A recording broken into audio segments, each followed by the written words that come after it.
Here. Commissioner Nicely, Here. Commissioner McMahon, Here. Commissioner Wise, Here. Commissioner Zender, Here. Commissioner Hagedon, Here. Chairman Howell. Here. Thank you.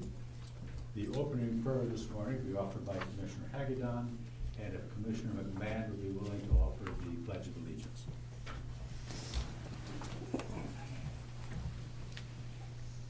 Heavenly Father, we thank you that we're able to get together today to do the people's business.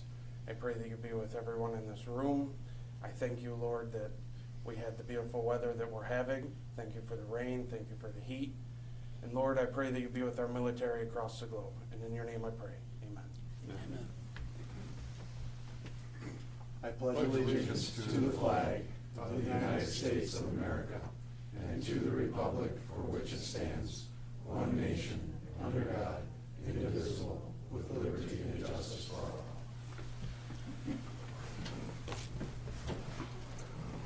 The first item is the approval of the agenda.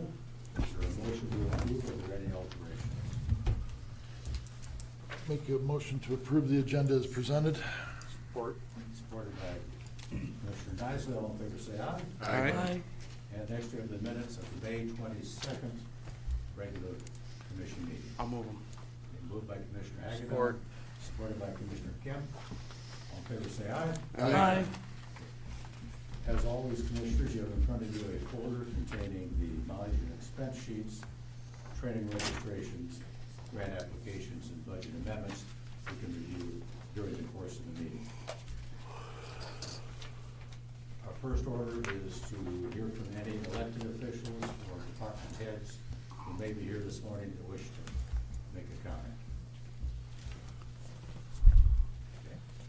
Seeing none, we'll have our first public time.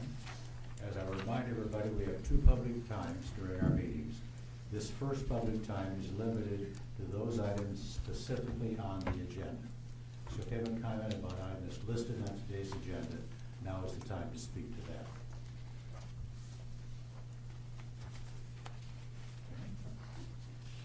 Seeing none, we'll move on to the motions from the committee of the whole.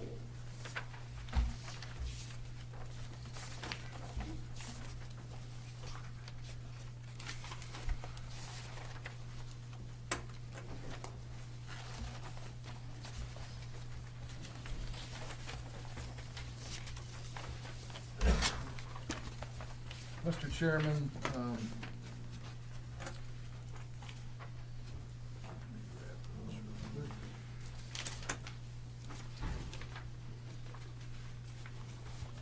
I would move motion 1 on page 1 of 4. Support. Moved and supported. Any discussion? All in favor say aye. Aye. Mr. Chairman, I would move motions 2 through 4 on page 2 of 4. Is there support? Support. Do we have to have a roll call on the resolution? Oh, good point. It says a motion. Yeah. We do a roll call.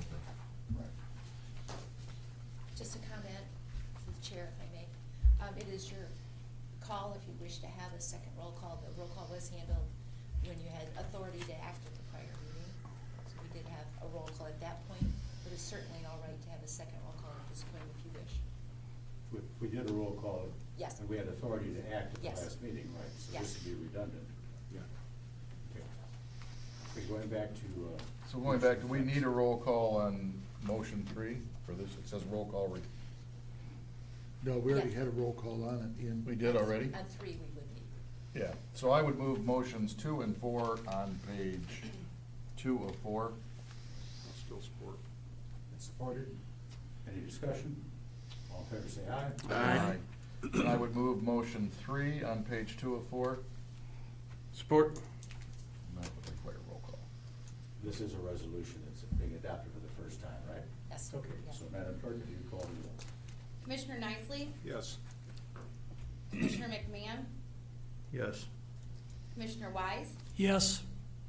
Commissioner Zender, Yes, Commissioner Hagedon, Yes. Commissioner Kemp, Yes. Chairman Howell. Yes. Mr. Chairman, I would move motions 5 through 11 on page 3 of 4. Support. Supported by Commissioner Wise. Any discussion on those motions? And just a note for the public, these were discussed at length at the committee of the whole 2 weeks ago. That's why we're not having discussion right now. I mean, it's open discussion, but we've already gone through these once. Any discussion on this one? All in favor, say aye. Aye. Motion passes. And Mr. Chairman, I would move motions 12 through 14 on page 4 of 4. With support by Zender. Any discussion? All in favor, say aye. Aye. Okay. Moving on to the Properties Committee, Commissioner Zender. I'd like to make a motion to authorize Community Mental Health to proceed with architectural drawings for the move of the Children and Autism Services to 1505 Suncrest Drive at a cost not to exceed $40,000 to be paid from CMH fund at no additional cost to the county general fund. Support. Any discussion? All in favor, say aye. Aye. Number 2, I'd like to make a motion to authorize the Sheriff's Department to purchase, or to proceed with the UTV for the purchase of 3 drones at the cost not to exceed $30,000 to be paid from line item 207-301-977.000 at no additional cost to the county general fund. Support. Okay. It's well supported. We'll give Commissioner Nisley the race there. Any discussion? All in favor, say aye. Aye. And the third one, to authorize Central Dispatch to proceed with a 5-year agreement with Rapid SOS Unit at an addition, annual installments of $26,300 with a total agreement cost of $131,500 to be paid from line item 261-325-809.000 at no additional cost to the county general fund, and further authorize chair to sign said agreement. Support. All, any discussion? All in favor, say aye. Aye. The fourth one,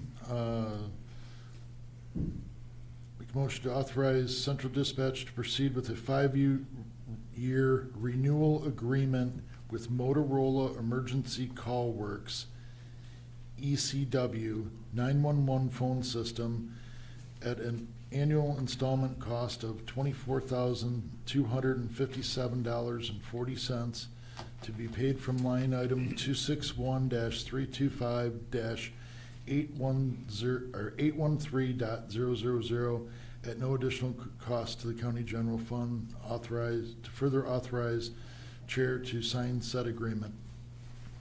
Support. Any discussion? All in favor, say aye. Aye. The fifth one, make a motion to authorize Central Dispatch to proceed with a 3-year renewal agreement for preventative maintenance with Libert for the air conditioning units through Access Michigan to be paid for an annual installments with a total cost of $12,004 to be paid from line item 261-325-813.000 at no additional cost to the county general fund, and further authorize chair to sign said agreement. Support. Any discussion? All in favor, say aye.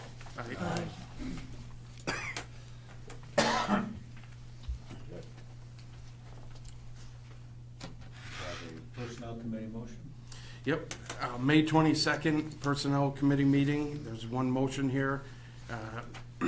I'll move to authorize the Probate Family Court Office to amend their table of organization to eliminate 1 full-time general clerk position, number 50, period 13, and to add 1 full-time deputy probate register court clerk 2 position, to be determined number, but pay grade 15, in order to meet the needs of probate court operations and responsibilities to be paid from within their budget at no additional cost to the county's general fund, and further to approve the new job description for said position. Is there support? Support. Any discussion? Chairman, can I clarify, just to be clear, this is an additional cost to the county general fund. Yeah, okay. I wasn't in this meeting. Yeah, I I wasn't apologize. Thank you. Any other discussion? All in favor, say aye. Aye. Aye.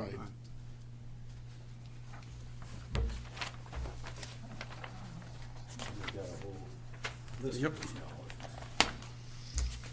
All right, our June 12th meeting, number one, I'll move to amend the table of organization for the Health Department to reclassify the senior programs position, number 357, pay grade 22, to pay grade 23 to be consistent with the other two division heads, which are environmental health and nursing administrator, and further to authorize the health officer director to hire the internal candidate at step 2 of pay grade 23 due to the candidate's extensive experience, specifically in senior programs and registered nursing background at no additional cost to the county's general fund.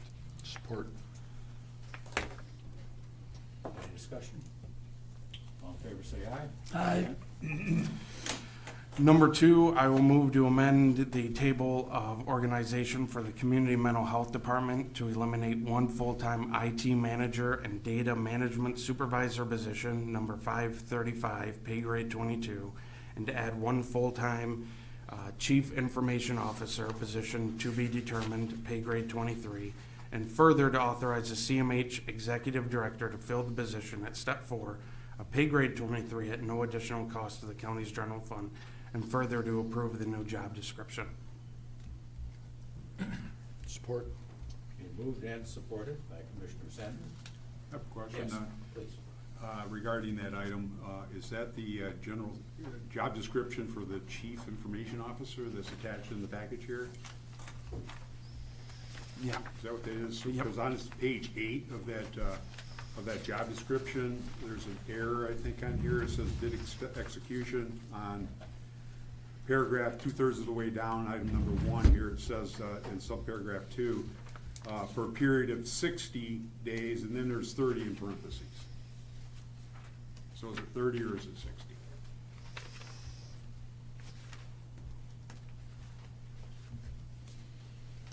What page is that, Kevin? Page 8. Page 8, item 2.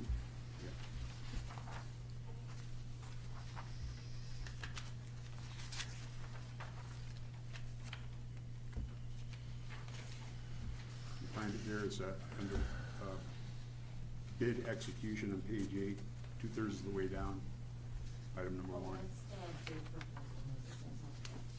Yeah, it's only 3 pages for the job description. Oh, so this is a request, this is a request for proposal bid form for insurance brokerage. Okay, that's something different. Is that in our agenda? Yeah, that's number 4. Number 4, okay, we'll come back to that. We'll have the same question, because there isn't a Yeah. consistency Yeah. there. Gotcha. We'll resolve this one first. Any other discussion on this one? All in favor, say aye. Aye. Okay. I'll move to number 3, I'll move to authorize the Human Resources and Finance Departments to purchase the compensation and evaluation and budgeting tool through Paycom at a cost of approximately $14,690 annually, to be paid from line item 101-270-850.200, and to authorize the Finance Department to prepare and process the appropriate budget amendment. Is there support? Support. Support. Oh, okay. Commissioner Mann supports. Any discussion? Could we get some clarification on that? What is this about? Good morning, gentlemen. Morning. So in Paycom, the performance review and budgeting tool is combined. So you kind of get both of those features. The budgeting tool, it eliminates the need for us to do a manual budgeting process. So it eliminates error essentially. The review tool is something that we don't currently have in place. So we don't do performance reviews currently in the county, and we would like to start doing that to create a better overall experience for the employees, and then also help with accountability as well. make sure that we're providing the right type of training for our employees, and then have a good process to know where they stand too, where they need to improve, maybe things that they'd like to do as well.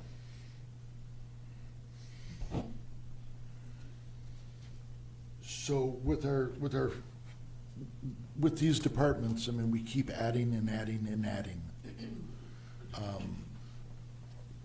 Where is this money coming from? How is this going to affect the budget? So, yeah, so that's a very, fair question. So so with this currently, it's like $1,200 a month for 1 year. The main purpose of it is to centralize how we evaluate and review and record keep the files of each of our employees. So right now, we're in a situation where we're constantly being asked to give step increases or to add an employee or to transfer an employee. There's no centralized place for records or for the department heads to report what's happening with their employees. We have no idea, so we try to figure out a way how we can get this essentially enforced. And we're gonna use this tool for at least a year, so we could at least get all employee files to us. And when we're being asked to evaluate somebody, quite honestly, a department head saying to me, this is a great employee, or this is a good employee, I'm sure in that moment, that's how they see it, or that's what they need to say in order for them to get to a certain objective. We want to be able to look back at records and see if it's actually true. So this is, in my mind, a one-time shot that we were gonna run and see how it works. I wasn't happy with the price tag, at all, as they will confirm. And I said, well, we just gotta give this, we'll give it a run, and let's see if the board approves, let's see if we can get it to improve our system, and if not, then we're gonna ditch it. But this looks like a way that we could probably, get it centralized, because it's gonna force the department heads, when they have to put in a record for their employee, to not just do something separately on their own and put it in a file, it's something they actually only can do through ACOM now. So, again, how is this going to affect the budget? It's gonna affect the general fund by $14,000. Yeah, unfortunately. Was this module available at the time when we signed up for Paycom? Did they present this in their presentation to us? And if they did, why didn't we look at it then and consider it and put it in the budget maybe, as opposed to now after the fact? So when they made their presentation to us, they presented a ton of modules of options that we could take. Whatever you could think of, they had available to us at a cost. My approach was, let's go with the basic needs. Let's see as we put this together if there's others that we need. We did not look at this one closely. We did get a presentation on how it works.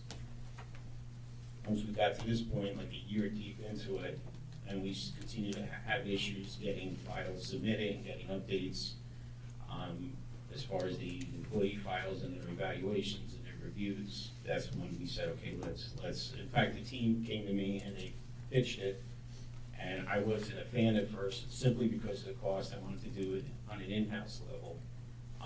But it's hard because unless you have a centralized software that everyone has to report to, they won't. Especially the elected, department heads, that's no disrespect to them, but, this is a way to enforce that they report. I get, my concern, I'm sorry. Commissioner Kemp had a point he wanted to raise. So am I assuming that when you say this is gonna affect the budget by 14, this is coming out of contingencies? Is that where you're getting it? Okay. Commissioner I think Mr. Mann, Mann. okay. Thank you. So, if it were to be something that we're done in-house, it sounds to me like it would cost a lot more than $1,200 a month in terms of our labor. If it were, it would, to develop software obviously is not feasible. I don't know if there's something else that would be off the shelf that would work, or you could try to do it by paper, but like you said, getting that to happen, it would be like pulling teeth. So I think through that lens, and I know you've considered this from various angles, but, it seems that, I agree with you that it's important to get this reporting, especially with an eye towards in the future, if we're in a situation where we need to make difficult decisions about headcount, this would be a very essential tool for that. Oh, there is no doubt about that. Right. And also I want to express that there is a trap that happens that's very real. So if you go with a centralized payroll service like we have, which is doing an amazing job for the county, every time you want to do something to enhance what you're doing on the HR side, you kind of always have to go with an application that's part of that service. So like, there are other like applications that are out there that probably do the same thing for a little less, but they won't like integrate with Paycom. So that's part of the struggle that we have. I'm not married, like, and I said in the beginning prior to the last board, I'm not like married to Paycom. We have to stay with them for as long as we can see.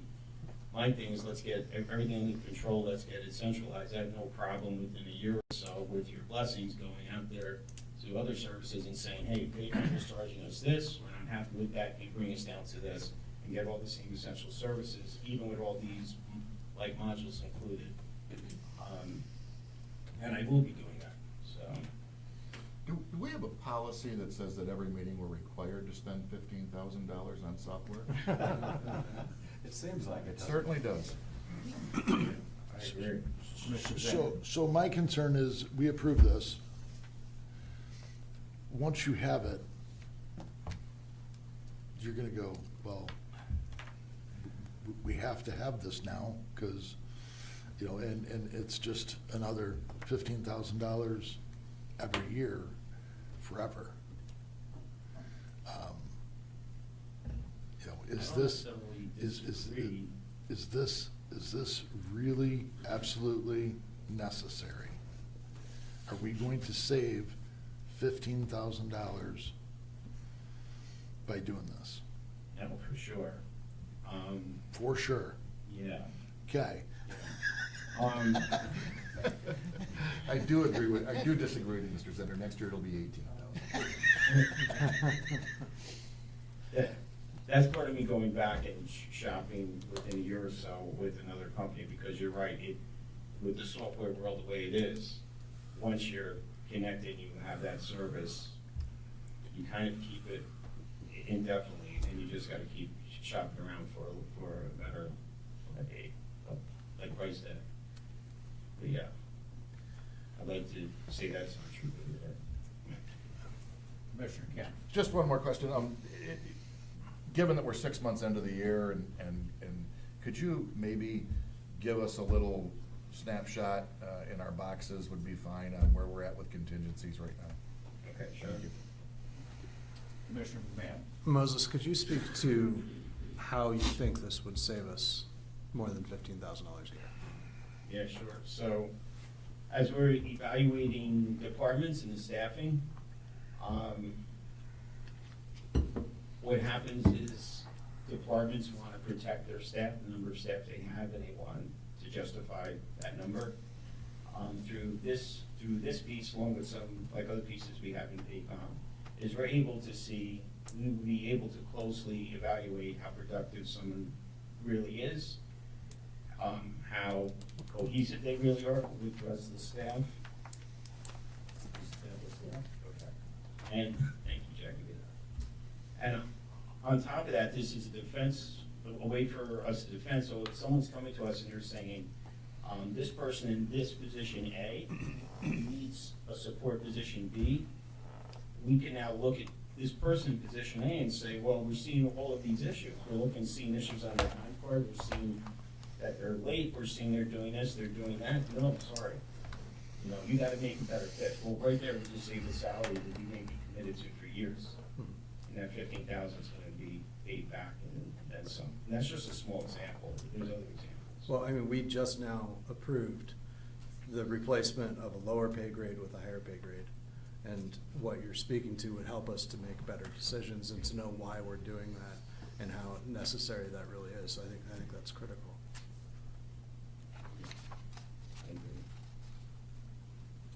Any other discussion?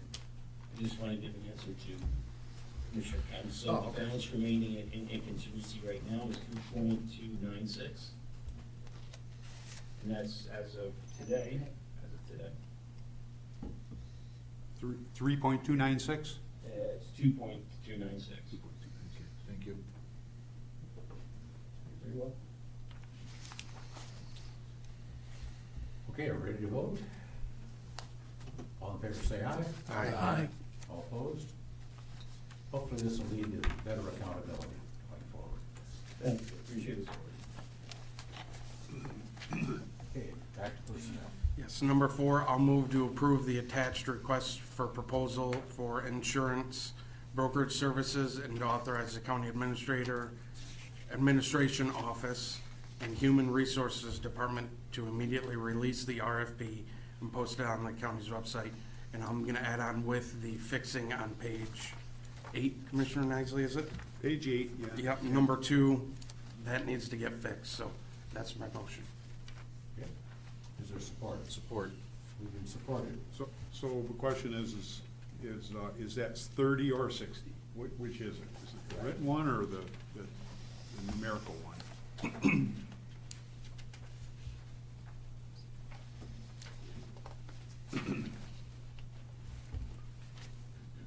sorry, that's item 2. Yeah, item 2, bid execution.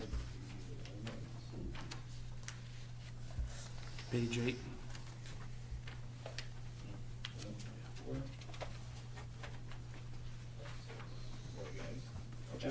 Just before the zero tolerance drug and alcohol policy. Yeah, got it, thank you.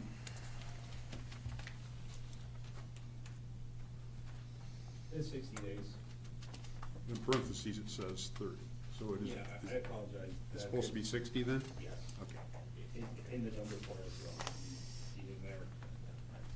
So the motion is approved with the correction to 60. Commissioner Center. This insurance brokerage services, what is this for?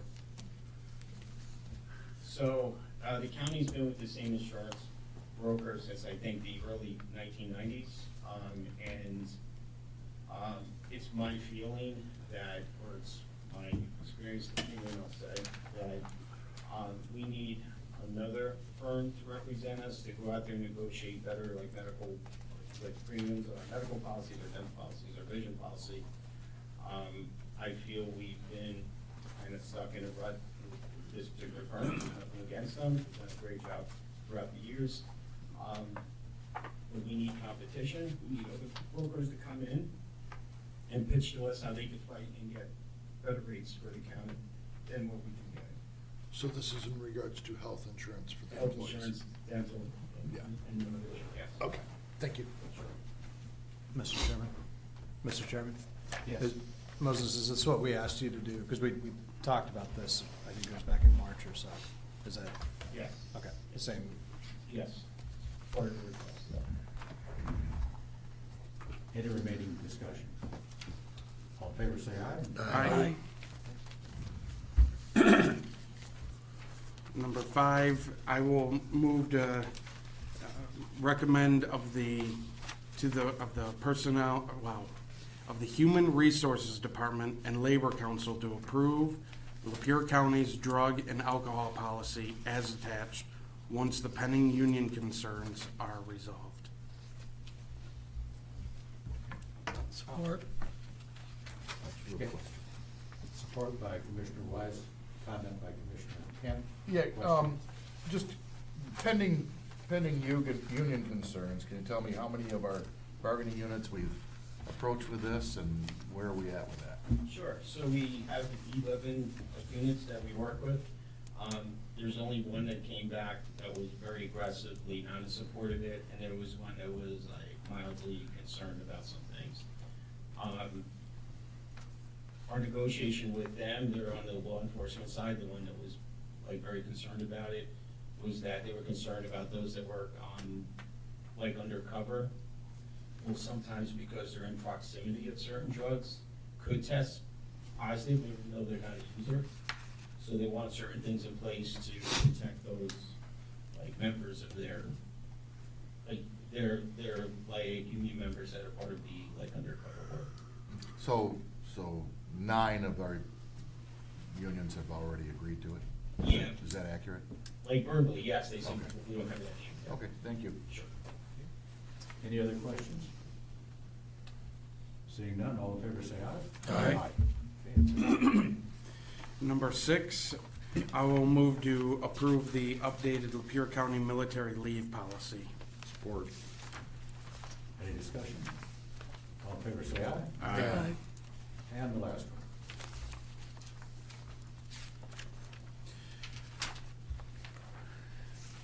I will move to approve the updated Lapeer County zero tolerance sexual harassment policy as attached. Support.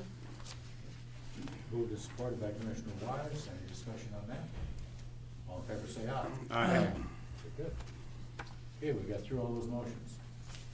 Moving on to the audit motions for the county and the road commission. Mr. Chairman, I would move the county's audit motions along with the road commissions. Support. Supported by Commissioner Hagedorn. Any discussion? All in favor say aye. Aye.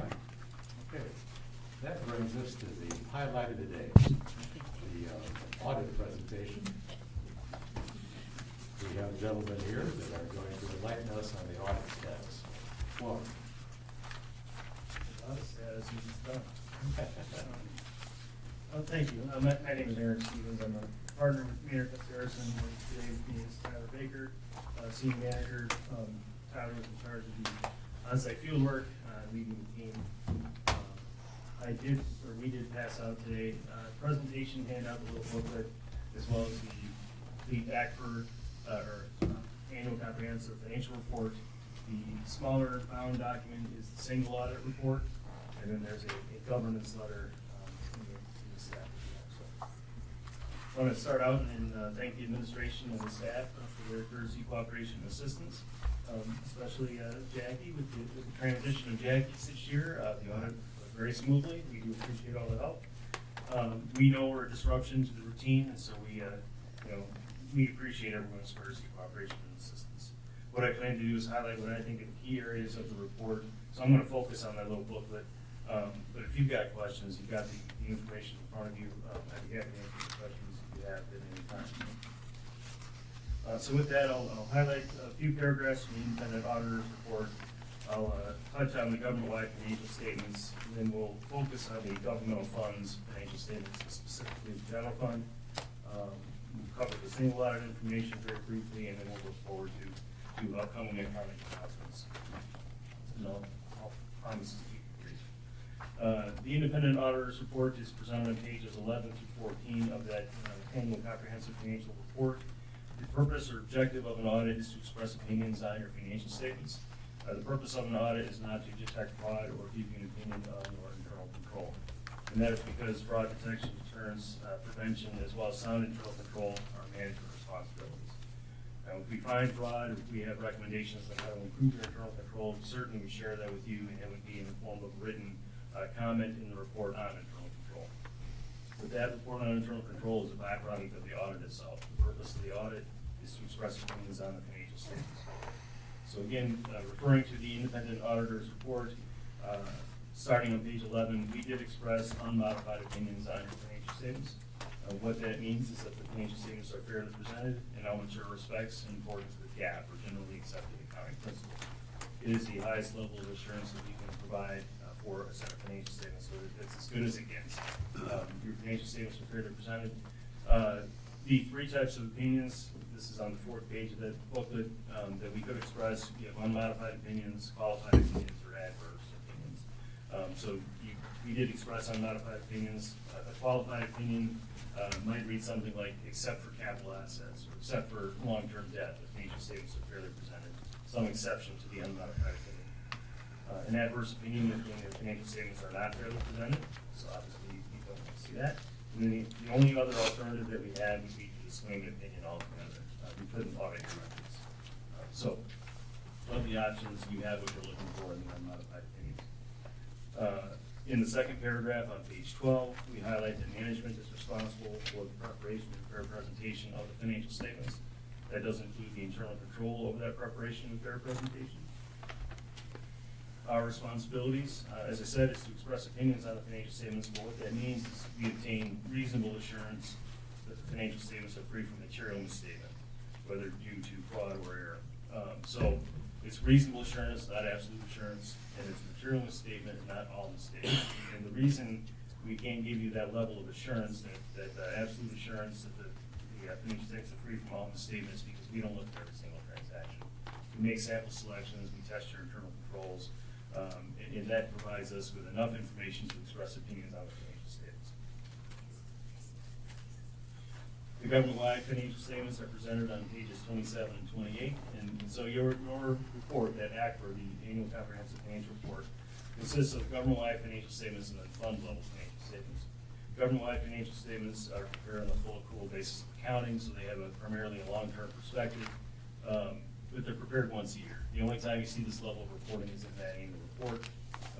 So I don't spend a ton of time on it, but I do have a couple of highlights here. We focus on the governmental activities. Statement of that position is a snapshot as of December 31st, 2024. It's on page 27 of your report. And a couple of metrics that I like to look at, one being a shorter term metric on liquidity, and the other one being a longer term metric. Current ratio, we calculate by taking current assets and dividing by current liabilities. That measures your liquidity, how capable you are of paying your bills as they come due. For the governmental activities, it was 65 million divided by the almost 24 million. So you can cover your current obligations 2.7 times over as of December 31st. So that's excellent liquidity. Obviously, if you're less than one, you have a problem. You aren't able to pay your bills as they come due. The other longer-term metric that I like to look at is taking the unrestricted net position, comparing that to your annual expenses. So your unrestricted net position for the governmental activities as of December 31st was 11.1 million. Your expenses for the year were about 83 million, so it calculates out to be about 13%. So you've got approximately 1.6 months of operations under the full accrual basis of accounting. So it's a metric, and we look at that and we can trend it out, but really our focus would be on the fund level financial statements of governmental funds specifically, and I've got some more metrics and graphs when we get there. Statement of activities is on page 28. It does read a little backwards in my opinion. It starts with expenses, reads left to right, and then top to bottom. For the governmental activities, their expenses, as I said earlier, about $83 million. Program revenues of about $58 million, so you end up with a net expense of almost $25 million. Add into that general revenues of $27 million, so the results for the year was a change in that position, an addition of $2.3 million to total governmental activities net position. In 2023, for fiscal year 2023, you added $4.8 million. So we've had a couple of solid years in a row on the full accrual basis of accounting. Your governmental funds financial statements are presented on pages 29 and 31. Governmental fund financial statements are prepared on a modified accrual basis of accounting, so it's a different measurement, different focus. This is more of a current financial resources focus. So you won't see, when you look at the balance sheet, you won't see any long-term items. You won't see capital assets, you won't see long-term debt, you won't see the net pension liability. Those are all full accrual items. This is current financial resources. This should be a more familiar presentation for you because this is the level at which your budgets are prepared and the reporting that you get throughout the year on the fund level. So on page 11, the graphic that looks like this, got a couple of metrics here. The governmental funds balance sheet is again a snapshot as of December 31st of your assets, your liabilities, your deferred inflows of resources, and the net of those three items would be your fund balance.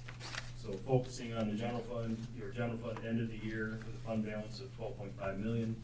That 12.5 is broken down into 5 potential classifications. You don't have amounts reported in each of those 5, but when we look at financial health, I take the assigned and unassigned portions of your general fund balance and compare that to your annual expenditures. You don't happen to have any assigned fund balance as of December 31 in the general fund, but you do have unassigned fund balance of $7.8 million. Comparing that $7.8 million to your expenditures and other financing uses or transfers out to other funds. Take the expenditures of $12 million and transfers out of $11.1 million. That $7.8 million of unassigned and unrestricted fund balance represents approximately 34% of your annual expenditures. The Government Finance Officers Association, the GFOA, recommends maintaining a minimum fund balance in your general fund that's equal to at least 2 months of normal operations. Throughout our 12 months is about 17%, you're sitting at 34. So you're in excellent financial condition there. The 2 months of operations is a minimum, it's not a maximum. Sometimes when I say that, I hear people, well, we should target 2 months. That is not what I said. 2 months is a bare minimum, that's getting by. You're at 34%, about 4 months of operations, 4.1 months of operations. You're in excellent financial position. We have comparison last year, your percentage was 26%, and this year it's a 34%. On the next page of the presentation, the general fund total revenues for the year, $25.4 million. That was an increase of about $2.5 million over the 2023 revenue, so about 11% increase. Expenditures also increased about 11%. We were at $12 million this past fiscal year. Your net transfers out were another $11 million, an increase of $245,000 from the previous year. And that $11 million, a large portion of that is going to the special revenue Sheriff's Department fund. 7.9 million of that 11 million is being transferred to the Sheriff's Department fund. So the results for the year on a modified accrual basis of accounting for the general fund, you added $2.3 million to your fund balance. For fiscal year 2023, you added about 1.2 million. So again, an improvement there. The next page of the presentation, I've got a 5-year bar graph that shows you the general fund revenues, expenditures, and total fund balance. A visual perspective, you've added to fund balance in 3 of the past 5 years, in 2020, 2023, and 2024. So you used fund balance in 21 and 23. But still, the healthy financial position for the general fund. The next page is a line graph. It's the same information, just a different visual perspective here, where revenues are exceeding expenditures and you're adding to your fund balance over time. The next page, I have a pie chart that shows you the composition of your general fund revenues. Property taxes at 57%, they were 58% in 2023. Intergovernmental at 12%, so that would include any federal, state, and or local revenues for the general fund. 12%, they were 12% in 2023 as well. Charges for services at 9%, so same as last year. So fairly consistent on the revenue side composition, even though the dollar amounts increased. The next page is a line graph that just highlights, quite frankly, the property taxes are a significant portion of your budget, and they always have been and always will be. And you can see it on this 5-year trend. On the expenditure side, transfers out is now the largest component of the general fund budget. So transfers to other funds. Transfers out in 2023 were 10.9 million. In 2024, they were 11.1 million. General government at 27%. They were 24% in 2023. And then judicial at 17%. It was 19% in 2023. So a little bit of a shifting there, but not significant in terms of composition from last year to this year. But on the next page, the 5-year line graph for expenditures, you can see the significant jump in the transfers out that occurred in 2023 and then continued on to 2024. That's because of the new special revenue under the Sheriff's Department. And then likewise, you see public safety took a dive from 2022 to 2023. So it just switch lines, really. In terms of the amount of fund balance available in the general fund for the past 5 years, the next bar graph, you can see the blue portion of the bar is the restricted fund balance. That's been relatively consistent over the 5-year period, where your unrestricted fund balance has increased the past couple of years. And then a line graph showing you the percentage. Again, keeping in mind the bare minimum you want to see is at 17%. Your total fund balance is hovered around the 50% mark. Your unrestricted or available fund balance, we already talked about that. It's been well above the 17% over the 5-year period. All right, when the county spends $750,000 or more of federal awards, an audit is required in accordance with uniform guidance. This is what we refer to as a single audit. That threshold has been increased to $1 million for federal awards issued after October 1st. So this will impact your audit next year, or the current year that you're in. and you're likely to continue to need a single audit going forward, so that increase from 750 to $1 million really didn't save you anything there, you still need to have the single audit done. But the single audit includes the schedule of expenditures of federal awards. This is in that separately bound report, the thinner one. And the CFA, or the schedule of expenditures of federal awards, is arranged by assistance listing number.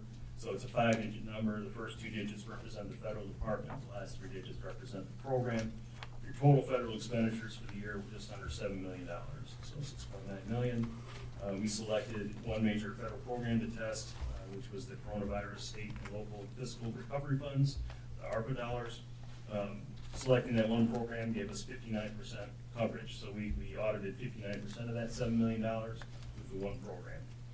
We are required to test 40% of your federal expenditures. This one program got us 59%. The schedule of findings and question costs is also included. It's on pages 10 and 11 of that thinner document. Section 1, summary of auditor's results, summarizes the entire process. We expressed unmodified opinions on your financial statements, no material weaknesses, no significant deficiencies. There were some unfavorable budget variances that we noted on the financial statements. For the federal awards, no material weaknesses, no significant deficiencies, an unmodified opinion on your compliance with the major federal program requirements, and then no other findings required to be reported. Back to the thicker report, the annual comprehensive financial report, the upcoming accounting standards. Note 18 starts on page 91 of that report. There are 3 accounting standards that will have to be implemented by the county over the next couple of years. The Governmental Accounting Standards Board is the standard setting body, so they write the rules that you all have to implement and we have to audit under. GASB Statement 102 on certain risk disclosures. This requires an assessment of whether a concentration or constraint makes the county vulnerable to risk, events that could have an impact on the government, such as a particular vendor going out of business or a large taxpayer going out of business, that have a financial impact on the county. You would disclose that in your notes, financial statements. That is effective for the year that you're in now. GASB Statement 103 on financial reporting model improvements is effective for fiscal year ending in 2026. This is establish new accounting and reporting requirements related to the management discussion and analysis portion of the annual report. How unusual and frequent items are reported. Some definitions behind operating and non-operating revenues for proprietary funds, component unit reporting, and budgetary comparisons. So there are some changes. Again, that is effective for the year ending in 2026, as is GASB Statement 104 on the disclosure of certain capital assets. This standard requires certain types of capital assets to be disclosed separately. So currently everything's included in your capital asset no disclosure. In one table, we'll have to break out separately any leased assets, any public-private and public-public partnerships, any leasing of software. Those would just be disclosed in separate tables. Again, effective in 2026. So some changes on the horizon to your annual comprehensive financial report. I went through that very quickly because I know everyone loves to hear about financial statements. So I'd be happy to answer any questions you may have. Or Tyler's here, he can step up and answer questions. Very good. I do have a copy of the report if you have a specific question. Do any commissioners have questions on the audit? Oh, you want a motion to receive it? Yes, that'd be good. Mr. Chairman, I would make a motion to receive the Lapeer County Annual Comprehensive Financial Report for the year ending December 31st, 2024. Support. Moved and supported. Anybody have any questions or comments on the audit report? I just say this report is very helpful. Thank you. You did it in pretty plain English, which we appreciate. Okay, I have a question. Yes. What kind of impact does this have on our bond rating? Having an unmodified opinion obviously is key to the bond rating. Your financial health is key to the bond rating. I think it helps your bond rating. It doesn't hurt it, we'll put it that way. It won't lower it, but having a healthy fund balance in your general fund is certainly key. And that was always my understanding too. It's a very good report, very well done. Thank you. I'm going to spend some time reading this since we just got it today. It's going to take a while, but I know our bond rating was decreased last year, and I'm just hoping that'll go back up, because we don't even have any debt. You know, we don't have any bonds, but we'll be going after a bond here for community health when we build that building. So that's gonna affect the cost of that and the interest, you know, depending on what that bond rating is. So how often do they make those adjustments to our rating? Is that once a year? Yeah. Annually? So And hopefully. our financial health was not the reason why. Yeah, nobody really had a reason why, you know, other than that's just what they did. Okay. Nice job, thank you. Okay. Any other comments or questions? All in favor, say aye. Aye. Very good. Thank you for the report. Mr. Chairman. Yes. Just a note of interest to the board, I believe last year, Lapeer County Emergency EMS also moved to this same auditing firm for their auditor, so just to be consistent with the county. I think that's helpful to have everybody on the same page. Okay, the next item is the Sheriff's Department. I see we have the Under Sheriff here to explain this grant request. Good morning.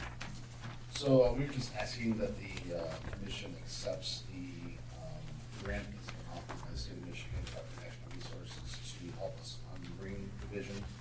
It's our obligation under law to provide marine patrol to our local lakes. And typically this comes from the federal government. This year there are no federal grants available, so the state of Michigan allowed some money to be set up in counties from the Department of National Resources, and it covers 75% of our cost. I'll move it. I'll support it. Moved and supported. Any questions? Mr. Chair, Commissioner Wise.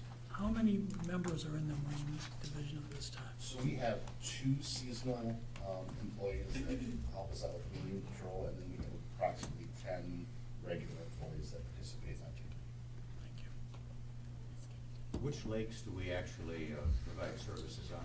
About 10, most of them are public lakes. We do offer assistance to some private lakes if they ask us to come in and help, especially holiday weekends. So if they grant us access to private lakes, we do patrol those lakes, but most of them are just publicly accessed lakes. Now, for instance, Holloway Reservoir, it's primarily Genesee County. I assume. Do we do work on that lake as well as Yes. Genesee? For our portion of the correct. Very good. Any other questions? All in favor, say aye. Aye. Thank you. Okay, we have the good fortune to have the report from our county clerk at this point. Good morning. I have to say, after I'm so kind to absorb the audit report, I think I should pay tuition to someone in your college class. Wow. Anyway, good morning. I am here to give you kind of a little drill down annual report. Typically, all of our numbers from our office gets woven into performance measures that are then out in a real large report with many of the things. So this year I thought I'd take a moment of your time, and I appreciate your time, to actually go through a few things. And so you have a copy in front of you, and with Antonio's help, we have it on the screen behind you for the audience to follow along with us, because I didn't make multiple copies. Anyway, so I'm going to say next slide, just to give a snapshot of what the county clerk's duties are. Not only the clerk of your board, but also the clerk of the circuit court, family court, and specialty courts. Specialty courts are also known as problem-solving courts, which are a really great initiative here in Cook County, because it helps those defendants who might need a hand up with the help of community mental health and a lot of other guidance. Strict rules to get through maybe 2 years or more on probation, reporting weekly with the judge to see that they can get, grounded and be a part of, productiveness, not just be in jail. So that's really a great addition that I think we have. I can't speak to too much about that. That would be district court and the courts if you give me more details about that. Also, the clerk is a registrar of the vital records and the chief election official, which we know that. There's approximately 600 statutes that govern what the county clerk is supposed to be doing and guiding, and that they cross all over in the legislature. So with regard to your meetings, and you know this, but for the public, we have our regular meetings, special meetings, and then executive session, which we call closed session. So it can go either way, but those are part of additional obligations for the clerk as clerk of the board. Then under the division of court clerking, family court and specialty court, we do many things. We, my second floor staff, when we say we, I count all of we, but anyway, with the felony criminal cases, domestic cases, personal protection orders, we do civil actions above requests for $25,000. The lower level requests are held in district court. And then we handle appeals, specialty court, name changes, jury administration. I want to tell you a little bit about that. Previously, when I came in 2012, we were doing what's called a two-step jury process, where we would basically notify 3,000 randomly chosen citizens to fill out a jury questionnaire. We would use that material for a 12-month period.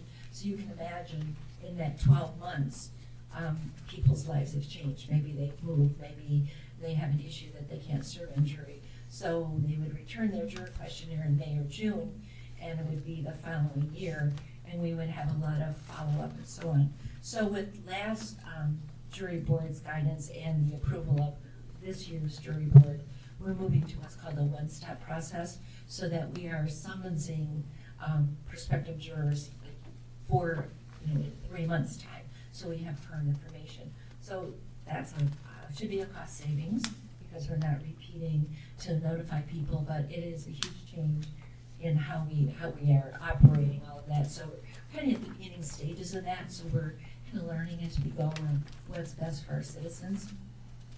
We do manage jury for all the courts in the building, so we every Monday afternoon do a question to all of the courts on if they're going to need juries for that week, and then we leave a recording on a special jury recording line for our prospective jurors to call in.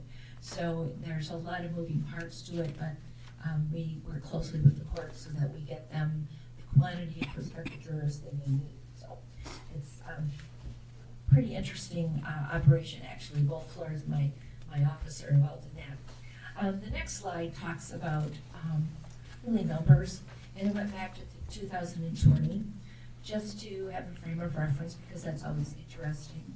A couple of things I'm going to just point out, and of course review these later. If you have any questions at all, email me or whatever. I'd be happy to get more details back to you. But one thing I wanted to point out under concealed pistol permits, which is under the first block, if you move over to 2024, you're going to see like double. And the reason for that is we have decided to report not just our new applications, but also our renewal applications, which you can see really changed our numbers. And in a bit, I'll tell you about the fees and how that all works. The other thing I wanted just to pull out, and I mean, everything up there is interesting, but I want to talk about adult probation receipts. That's just the quantity that we write of those 2,000 plus receipts. We are distributing that money to trust and agency accounts for restitution, to bond accounts, to pay on to the courts, or I should say to Lansing for the specific assessments. The portion of, the major portion of what we're receiving under late fees, we are able to retain. But talking about the restitution funds, we received in about $160,000 last year, and that's just the beginning of a process where we have to pay on through vouchering with the help of the finance department to the victims that may be associated with that felony file. That's sometimes very difficult to find victims, and in my personal opinion, that individual's already been victimized by the crime.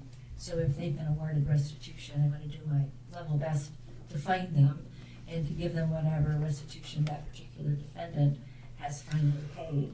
If we are unable to find a victim, we're required by law, after 2 years of looking and holding the money, to sheet it off to Treasury so that it's held over there. So that's, as you can imagine, quite a process to get that operation under control and find out the victims and make sure the checks are returned.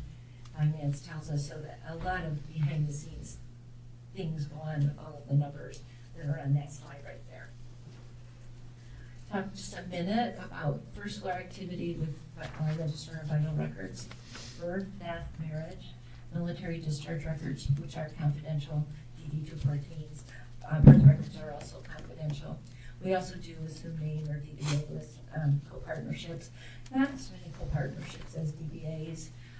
Assume names, it's not very expensive, for $10 you can preserve a business name that you want to use. A lot of startup people in our county who want to get going and be their own business will start there. But many times at the counter, we have to counsel them because maybe they really need to have an LLC or a corporation, which is not our level, that's in Lansing. So we do a little conversation with other people who want to start out with a DBA.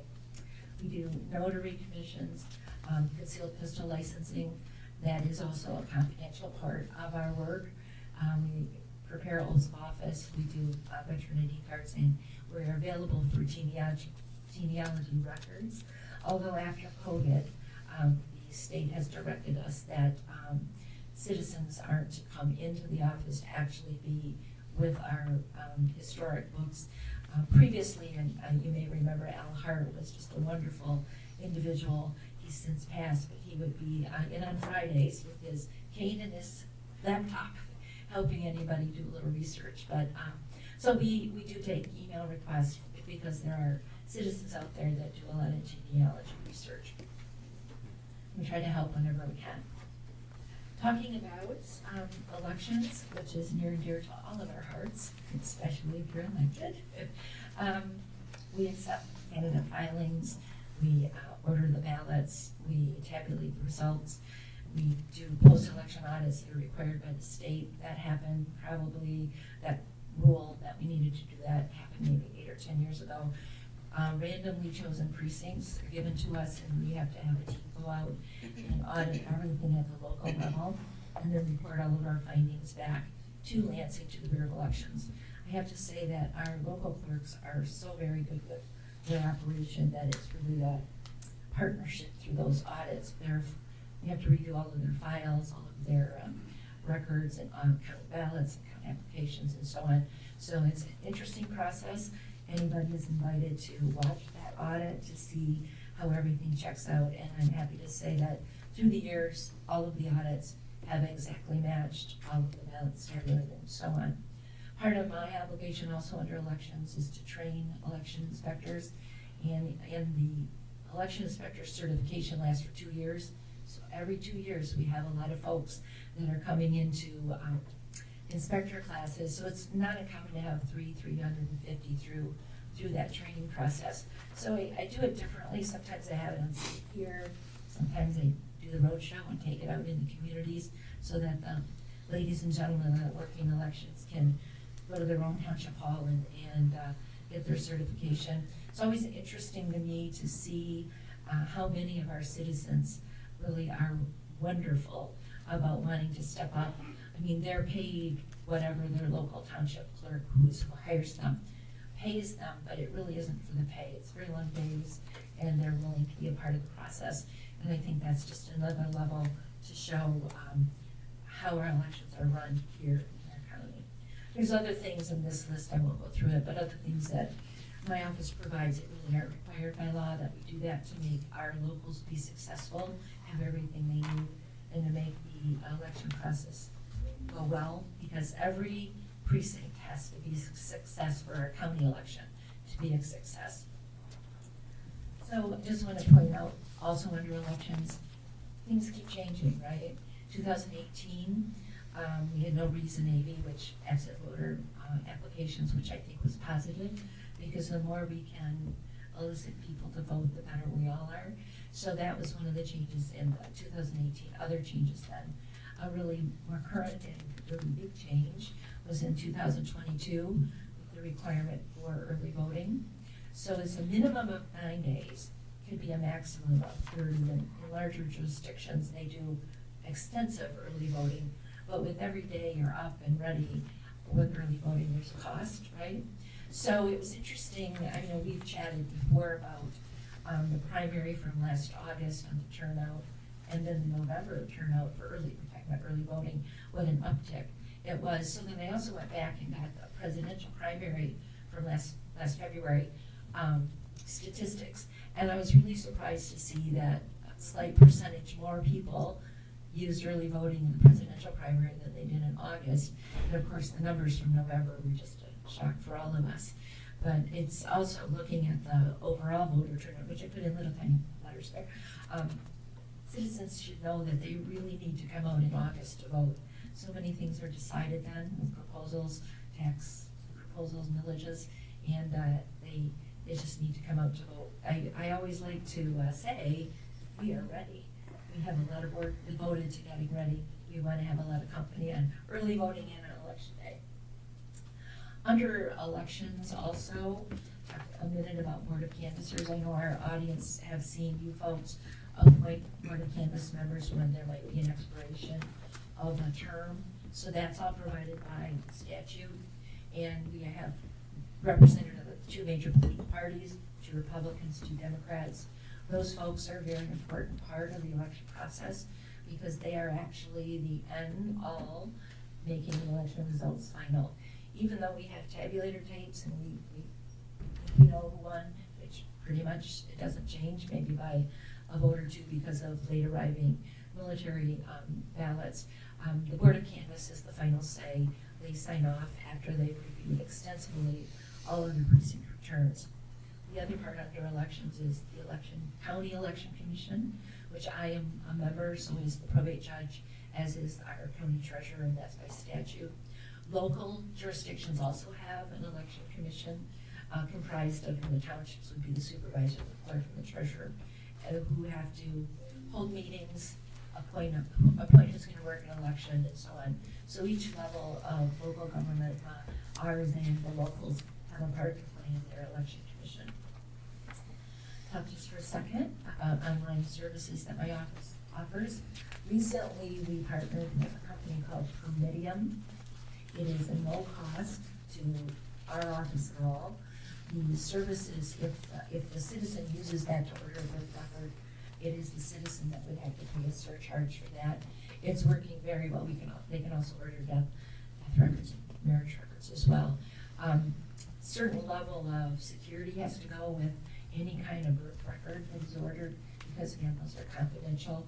And the only people that can receive those are myself if I'm on the record or the parents listed on the record. But we found that working with Permitium has really helped our citizens who are maybe not in the area and they can't come into the office. So that's been a positive. There's been, I'm going to move over and talk about concealed pistol license, which by the way, in the olden days, we were called CCWs. You might have remember that term. And before the law changed a number of years ago, persons who wanted a concealed pistol license or a concealed weapon license would have to actually meet with the local gun board and be interviewed and be allowed, authorized to be able to carry. So that changed dramatically over the years. So now the county clerk's office partners with MSP through the portal, which it's a secure connection between our office and Lansing. And so if we have persons coming in person for the new application, we help them do their application, and then our staff has to actually enter their information on the portal, and it goes off for a background check. And then when we get the clearance from MSP, it's actually my office that issues the license. And the license style has changed. Previously, they were laminated on construction paper with a passport photo kind of glued on there. Now it actually allows us to pull my picture, I don't have to pull my picture from my driver's license picture and put it on a hard card, and then we distribute those out to the persons that have been approved. So an interesting thing to share with you is what the cost is for that. So a new application or renewal is $115. So with the new application, $15 of that pays for a fingerprinting service, whether they use the one here or whether they go somewhere else that has the ability to do the fingerprinting. So the balance of the $100, the clerk gets $26, MSP gets $74. So you see, we're fun on people, but we don't get much money, right? And then renewals, which the slide speaks to, Recently, the MSP's developed this online renewal process. So if somebody's in good standing with their CPL, we are able to create a letter and send it to them. And on the letter is a confidential PIN going out to that citizen who wants to renew. They need that PIN to renew online. With MSP, we're happy to help renewals in our counter too. Well, renewal, again, is $115, and the split on that money is $36 to the clerk and $70 to the state. And if a person renews timely, they do not need to be refingerprinted. They do not need to get their training redone. Another thing that my office does, I feel like I should take a comma from the nonsense here. I just don't want to take too much of your time. We also create the county directory, which is almost to the printer. Almost. It is a monumental job to get all of the updated information.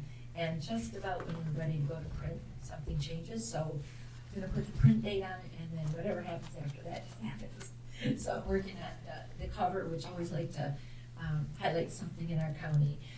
I find that our citizens, our offices really use that directory. So even though it's a big task, it's really, I think, an important thing to continue to provide to our taxpayers. So in getting ready for my report, I looked at the finances, the money we handle in our office, and I have to tell you, I was surprised. We're so busy, and we're doing our work and getting in and out of the days.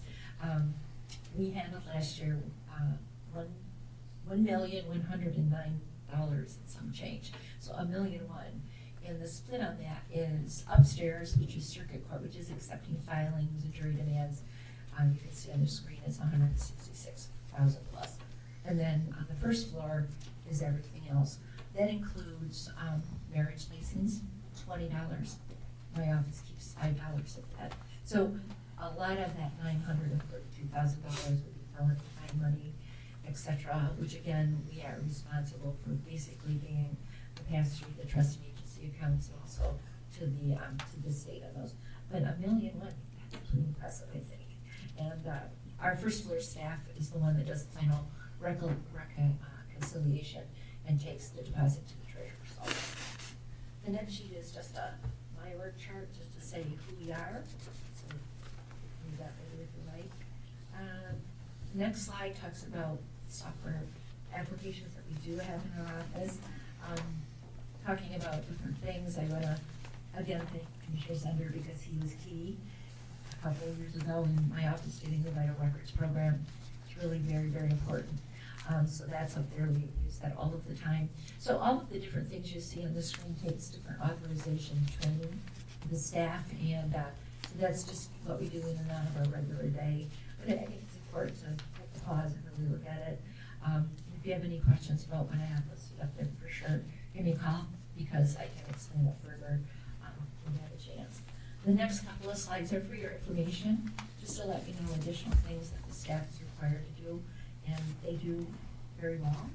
And I'm pleased to have such competent and cooperative staff in the state. I want to talk on the next slide with just additional information. So a few years ago, my office took back, or took over, I should say, we never did have it, the collection process for delinquent felony fines. There's an enormous balance sitting out there on financials of what defendants owe the county. So what we're doing now is, and this is really a huge task, but we have decided to do tax intercepts with the individuals that we can find the information that we need, which includes a social security number. So on there you can see for the tax year 2023, which we collected in 2024, we got in $43,000 plus, $43,400, $780. And of that, that was 329 cases of defendants who had not finished their obligation with their county. So now for tax year 2024, which are right in the middle of that collection process, we already have $30,138, and that's for 392 cases. So as you can imagine, there's an expense associated with doing that work, a lot of staff time, but I feel still that it's worth the return because these individuals were ordered to pay and they disregarded it because they're just not getting their bill, I guess, once they leave court. And that is my report. I can take a deep breath. Right, I know. So I came to this position in 2012. Since I've been here, I've handled 46 elections, which is a remarkable feat, and it is my pleasure to have been reelected on the election day with them. So, any questions, you know, my email, my phone number, or step in the office. Do we have any questions for the county clerk? Commissioner Command. Thank you, Mr. Chairman. Two questions. First, in 2022, there was a substantial drop in new voter registration from over 2,000 to like 45. I'm glad you brought that up. I Yeah. meant to do that. Yeah, I just wanted when to I ask was you to explain that. The difference there is, the Secretary of State has changed how we receive, a couple of changes. So back in the early years that are reported there, we would get from the Bureau of, Driving Bureau, Secretary of State Driving Bureau, a half sheet that was blue, and it had voter registrations for who they registered at the Driving Bureau. So we had to keep track of that and send those on. So what happened is the Secretary of State with the Driving Bureau has changed how they report that to us. So that little half sheet that's blue and white has gone away. So what we now deal with are anybody that might come to my office to register to vote. I have to find the appropriate jurisdiction and provide, get that to that jurisdiction. We have representatives from the League of Women Voters who are very active going out into the high schools to register students that are of the age, so that to encourage them to get involved in the voting process. So there's a change in how we receive registrations, and that's why the differential in those numbers there. Okay, so my understanding is that most of those go straight from the Secretary of State to the townships now, is that? That is a good question. I'll get back to you on that. Okay. They're not coming through my Right. office anymore. Right. Thank you. My other question was a concern in my district is, so I'm in District 1, and early voting was in Deerfield, at Deerfield Township.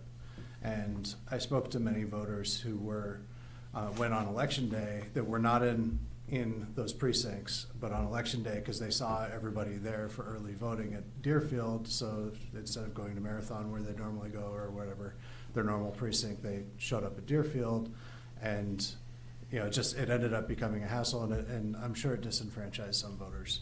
And confusing too, Right. because the way it previously was set up when the Bureau rolled out the policy for early voting, it would start 9 days, stop on Sunday, then there was that Monday pause, and then Tuesday's regular election day. So they're looking at expanding it, and I haven't got the final yet, so that early voting could be offered, not that barrier for people, because they hear the neighbor went to early vote, why can't I? It's true, it's very confusing. There is something to the fact that the local clerks have to use that Monday to get ready for that election day. But I think that there's been enough of this confusion caused by when early voting stopped, that the policy's being looked at, and we may be having a change in that. But that's an excellent point, and I heard that from a number of the early voting sites, that people showed up on Monday and they said they can either offer them an AV ballot, some people don't want an AV ballot, or offer that the person would come back the next day, and sometimes that's an inconvenience also, depending on what's going on in that voter's life, So it's a very good point. So hopefully I'll have something more to say about that in the future. Yeah, possibly on the mailings that go out, with sample ballots and stuff like that, just bigger, bolder, just to make sure that people know that if you're gonna wait to vote on election day, make sure you go to your precinct, not to the early voting site. I'm not sure, but there should be something so that, the voters are made more aware of that. Oh, I totally agree, and that education curve is Right. is a tough one. Oh, yeah. And so what I did also for early voting, put a notice in the newspaper in case somebody wanted to put that out, when they could go to the early vote. So I'm gonna continue to do that. That's not a required publication, but I think, and then we're gonna put it on the county website as well. We started using the county website because that's a point of information for those voters. But I agree with you on the confusion that caused, and I think it's working it out. And For this election cycle, 2025, we had a small election in May. I do not expect, I'm not sure the deadline is, we don't have anything in August, but we will have at least a small election this November because the city will have city commissioners to elect. Now, that's not state and federal, so I don't know what the city's clerk's opinion is about offering early voting, because that is, it's always required with the state and federal election. But then when it gets down to the smaller local elections, it's up to the clerk to offer that too. Great. Thank you for your Yeah, comments. and Mr. Chairman, if I may, just one quick comment. I just wanted to echo, you said that it's very important, you know, that it would be great if more people would vote in the August election, especially that primary. And I just want to echo that. It's a lot more important than I think a lot of voters think it is. And I also just want to advocate getting on the permanent AV voting list. It's super easy. You get mailed a ballot for every election that you can vote in. And that's something that I think is, it's a great way for voters to ensure that they're informed and that they're able to vote early for those. It's an excellent Yeah. suggestion, and that's done at their local clerk level, and their local clerks are wonderful working with Right. citizens. Thank you. Other commissioners have any comments or questions? Is Thank- there a motion thank- to thank- accept the report? I'll move Teresa to for receive good the Lapeer County Clerk's 2024 annual report. Support. Xander supports. Okay, you had a comment as well? Just thanking Teresa for her presentation, great presentation, thank you very much. It's extremely helpful to us to have these reports. I know it may sound a little tedious to the audience, but for us to be fully informed, I know you've got an incredible wide range of duties. You're an outstanding county clerk, in my unbiased opinion, and you've got amazing staff. Two of them are here today that are, I know them to be very competent, hardworking people, and we appreciate you keeping this commission operating as well. Last comment. When I served for many years as a township attorney, my advice to my township clerks was that your duties are everything the statute says, plus everything that nobody else wants to do. And I think you've demonstrated there's a lot of that kind of thing. Thank you for your comments. Thank you, everyone. All in favor of the motion, say aye. Aye. Thank you, Madam Clerk. Now we move on to the MSU extension.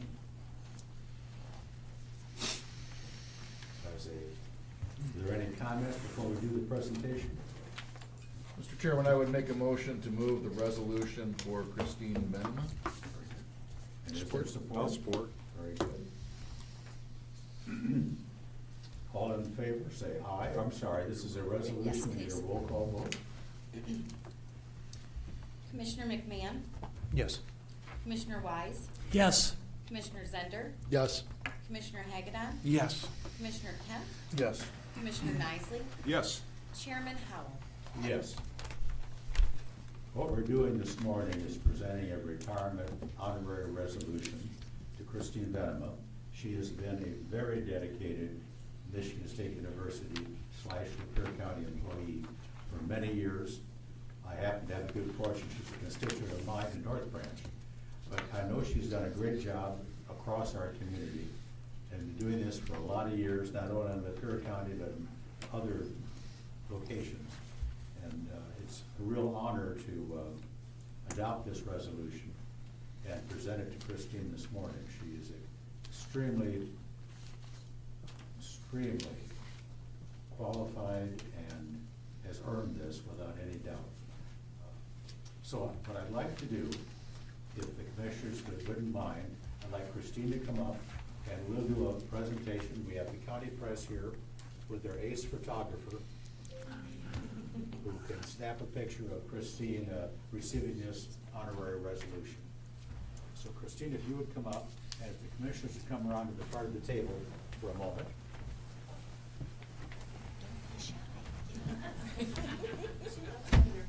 You like your picture taken?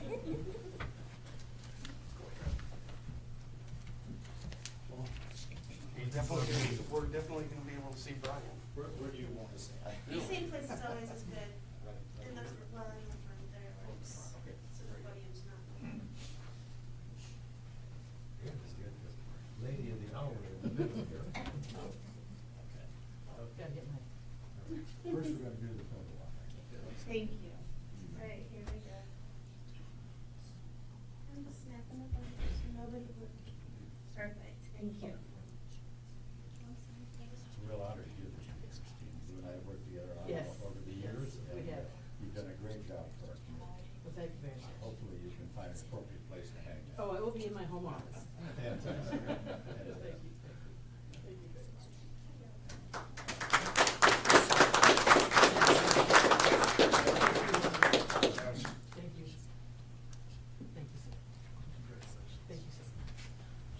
Congratulations, go Green.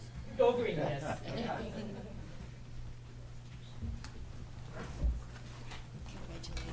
Yes, a number of, on the commission are Michigan State partisans who particularly enjoy giving this kind of award. The next item is also from the MSU Extension. Andy Northrop, Government Community Vitality Educator, will be updating us on Connecting Entrepreneurial Conference. That's right. Good morning. Thanks for having me.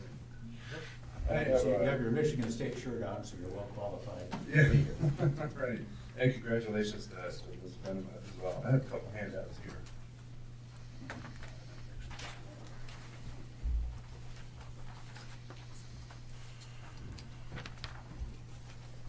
More paper, right? Thank you.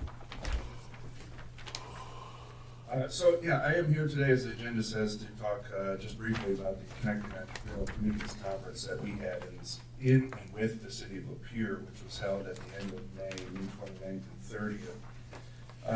That conference is a statewide conference. Our slogan for it is a small town conference for small towns in a small town. I think I came back earlier in the year and I talked a little bit about that conference and what it was with the Board of Commissioners here. And that conference allows small towns like Lapeer to get on the map, if you will, for hosting conferences without big infrastructure that exists in bigger cities like convention centers and so forth, like Detroit or Huron or Lansing or something. So the handout that I brought today, sorry, I'm terrible with microphones. If you look at the first page, going from left to right, going clockwise, if you will, we had 103 attendees, which may not sound like a lot, but this conference, that's kind of the sweet spot. Anything over kind of 150 gets over capacity for small towns to handle that kind of infrastructure, because the nuances and the intricacies and uniqueness of the conference are held in the community itself. So I think, Commissioner Hagedorn, I think you were at the conference, am I correct? Commissioner Wise was. Oh, Commissioner Wise was wonderful. So for those that were not there, all the breakout sessions are held in local businesses, and that's designed to elevate those local businesses, to demonstrate the collectiveness, the uniqueness of those businesses, as well as the breakout session content that are held within those businesses. So it is quite a unique model if you haven't had the chance to experience it. So unique that we've exported it now to 7 different states, going back, I believe, 7 years now. So it's becoming a national thing. So point being, for the city of Lapeer, is that we've allowed, that this conference has elevated Lapeer to sort of a national status in some respects. So we did have 103 attendees from 46 cities across the state, both big and small, representing 37 counties, so roughly half the counties, well, a little bit shy of half the counties across the state. 25 breakout sessions, 2 keynote sessions. The keynote sessions on day one were with your local newspaper, their regional, a father-daughter, and a trio of another gentleman there, talking about connecting local communities through the newspaper system. The closing keynote was with the city of Lapeer, the DDA, city commissioners, as well as local entrepreneurs that have benefited from the DDA's activities, the city's progressive steps to bring in grant funding. And the conference itself was 2 days, noon to noon. Just to give a little kudos here, I know nobody's here, I think, from the city of Lapeer with the DDA, although they were invited, they couldn't make the meeting today, but Lapeer raised the bar. They raised most in sponsorships to date. We've been doing the CEC conference since 2012. 2012. So they reached $17,000 in sponsorships. The minimum required to host the conference is $4,500. So if you look at the third diagram, Lapeer Development Corporation was the largest sponsor. We had the Lapeer County Community Foundation, Choice One Bank, MEDC, as well as Consumer Energies at the gold level sponsor, DTE Energy Foundation, as well as Bro Consulting Services, based here in Lapeer at the silver, as well as law offices of Catherine Bostic, as well as Comcast Business. The representation, if you look at the fourth diagram on the bottom left corner, 6% of the audience was from the arts and culture sector. Agriculture was represented at 3%. The business community at 19%. So the percentage of local attendees at 19% were local business owners or regional business owners. Economic development and finance professionals, chambers of commerce, and so forth were roughly about 30%. And you can see the list goes down further, and 11% of representation was from the government sector as well. If you turn the page over, one of the unique things that we were able to do this year with our resources from MSU Extension in partnership with the City of Lapeer and the DDA was to host a youth entrepreneurship market. During the networking event on day one, we had a 2-hour networking event from 5:30 to 7:30 in downtown Lapeer in the Pocket Park, just east of the Hicks Theater. That youth entrepreneurship market made space for 7 youth entrepreneurs from the region. Several were from Lapeer, one was from Sanilac County, and a couple were from St. Clair County. These young students, each in the range of age 9 all the way to the age of 17, came out with their LLCs, sole proprietorship businesses that they run with their families to sell their products, kind of like a Shark Tank opportunity. Far less formal than you'd see on TV, but it gave the platform for these young budding entrepreneurs to pitch their products, sell their products, and all of them sold hundreds of dollars in items, and ranging from games to 3D printed products to dog bones to a whole slew of other things that we can't recall exactly, but legitimate businesses. And so that was a unique opportunity that came to fruition, fortunately, and it's probably something that we'll continue to do around the state with this conference. The second unique thing that we did this year in partnership with the DDA was to provide DDA dollars to participants in the amount of $10 per person. Each person that registered for the conference got $10, and through the sponsorships that the DDA raised, those $10 were circulated with participating businesses, whether it be for meals or purchasing things to take home from some of the unique shops in town. I'm currently working with the DDA gradually to hopefully do a ripple map effect of those $10 being spent from 103 people into the community. We're hoping eventually we can track the number of overnight stays as well that can give us, as well as the city itself and the county too, a better understanding of the economic impacts, the footprint of the 103 people coming in and out of the community spending and staying. Little complicated measurements to take, but I think we can generally get a ballpark figure eventually. And the last 2 slides on the bottom of the page just are to identify the statewide team, our CEC team, which I was currently the chair at that, now it's been transferred to somebody else. But more importantly, looking at the Lapeer CEC team, in order to host this conference, the host community, like the city of Lapeer, has to have a team, and they need to demonstrate in advance of agreeing to host some cohesiveness, so we know things aren't going to slip through the cracks when we have a large event like this. So you can see Jim Alt from the DDA, as well as his staff, Jill, Mike Womack, city manager for Lapeer, was heavily involved, Rodney Church, with the director of Parks and Recreation, Josh Atwood, city commissioner, Samantha Warren, who is, I believe, a 2-time entrepreneur here in downtown Lapeer. She owns the Cream Coffee Shop, as well as the restaurant Dagwoods, I think, is connected to it. And then Catherine Bostic, DDA chair, as well as local legal counsel as well. So just wanted to give that report out on the conference and the impacts that we've had. It's the first time we've had it, first time we've had it back in the Thumb region since 2016, which was when Port Huron hosted it. So it was a unique opportunity to bring a lot of the Thumb communities that kind of struggling with different challenges that a lot of other Michigan and national communities are really faced with as well. And we had folks down from Carroll, and we had folks over from Port Huron, and of course North Oakland County, and all over the state. So really solid turnout, and I'll continue working with the city of Lapeer, not only on the economic figures that I just mentioned, but also using some of the visitor data that we collected as well from people new to Lapeer, continually kind of providing that information to the city to make different and unique, innovative decisions. So, any questions you might have? Any questions or comments from the commissioners? Commissioner Wise. I did participate in it. It was a wonderful event. It was great for the city of Lapeer and for the entire county, and very well run and a lot of good information. Well, thank you. Yeah, we take pride in it. We're obviously very pleased you selected Lapeer County as the location for this particular event.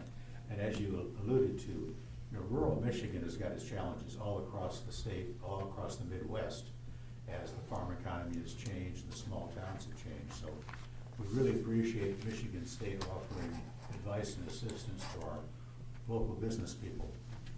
But, Yeah, we're happy to be here. Yep, very good. Thanks much.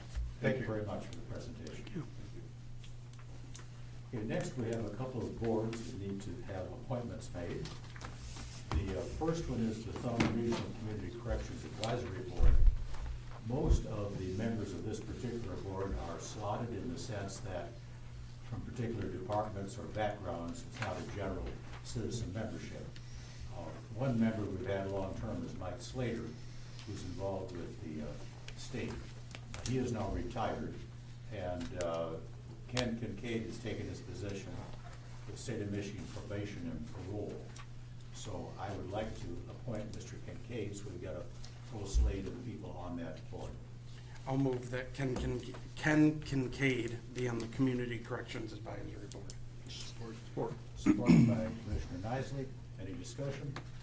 The appointment will be through March 1st of 2027. Okay. All in favor, say aye. Aye.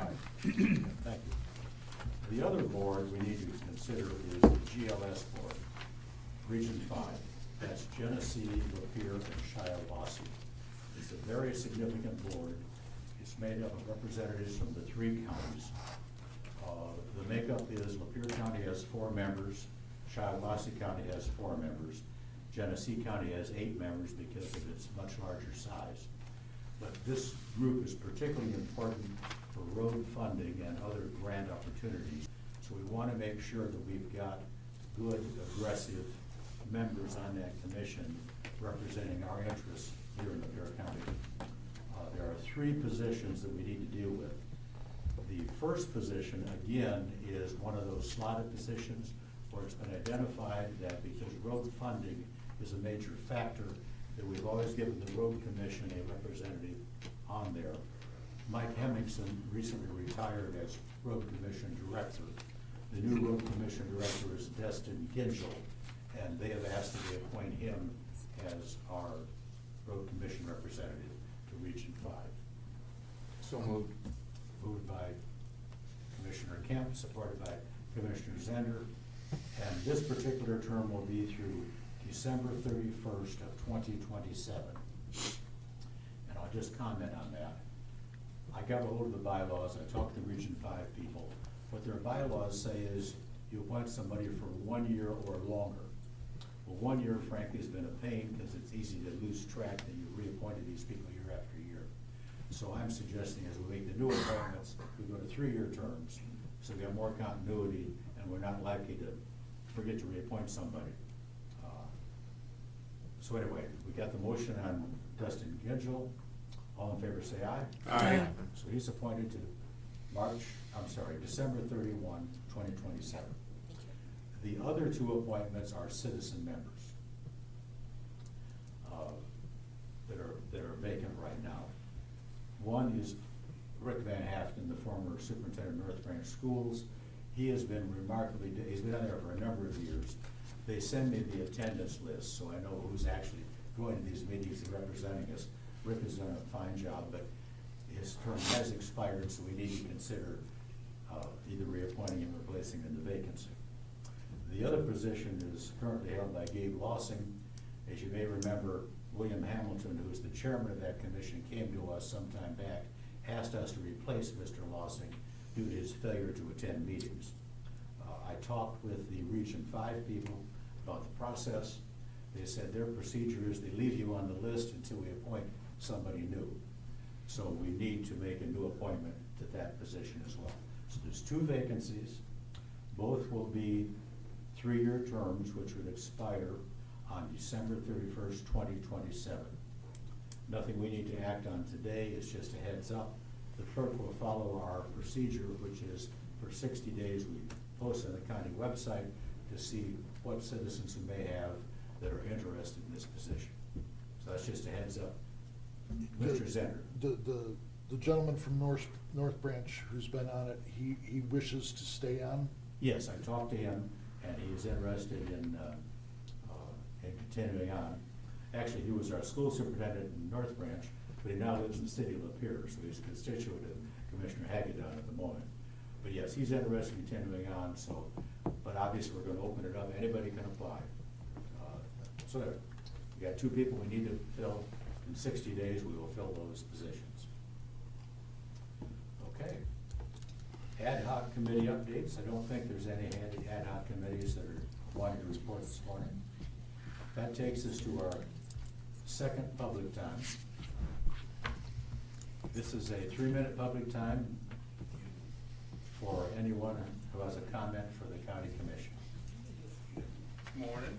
Great, we have some. Everybody knows me.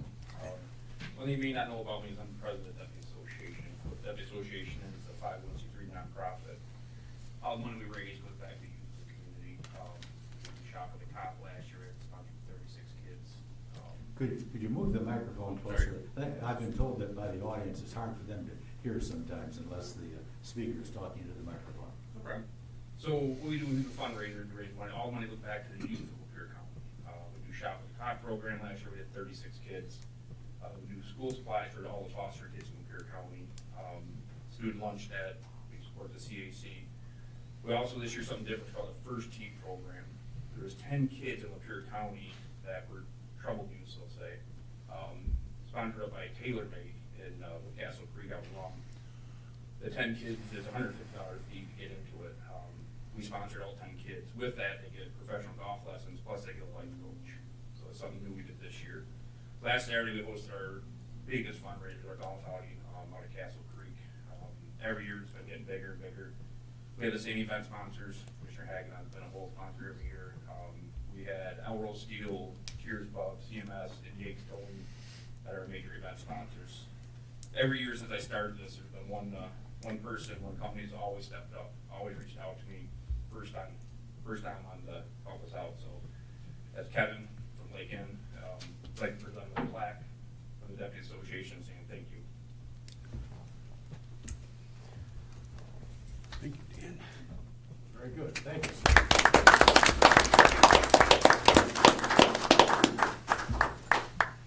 Proud and honored to do that every year.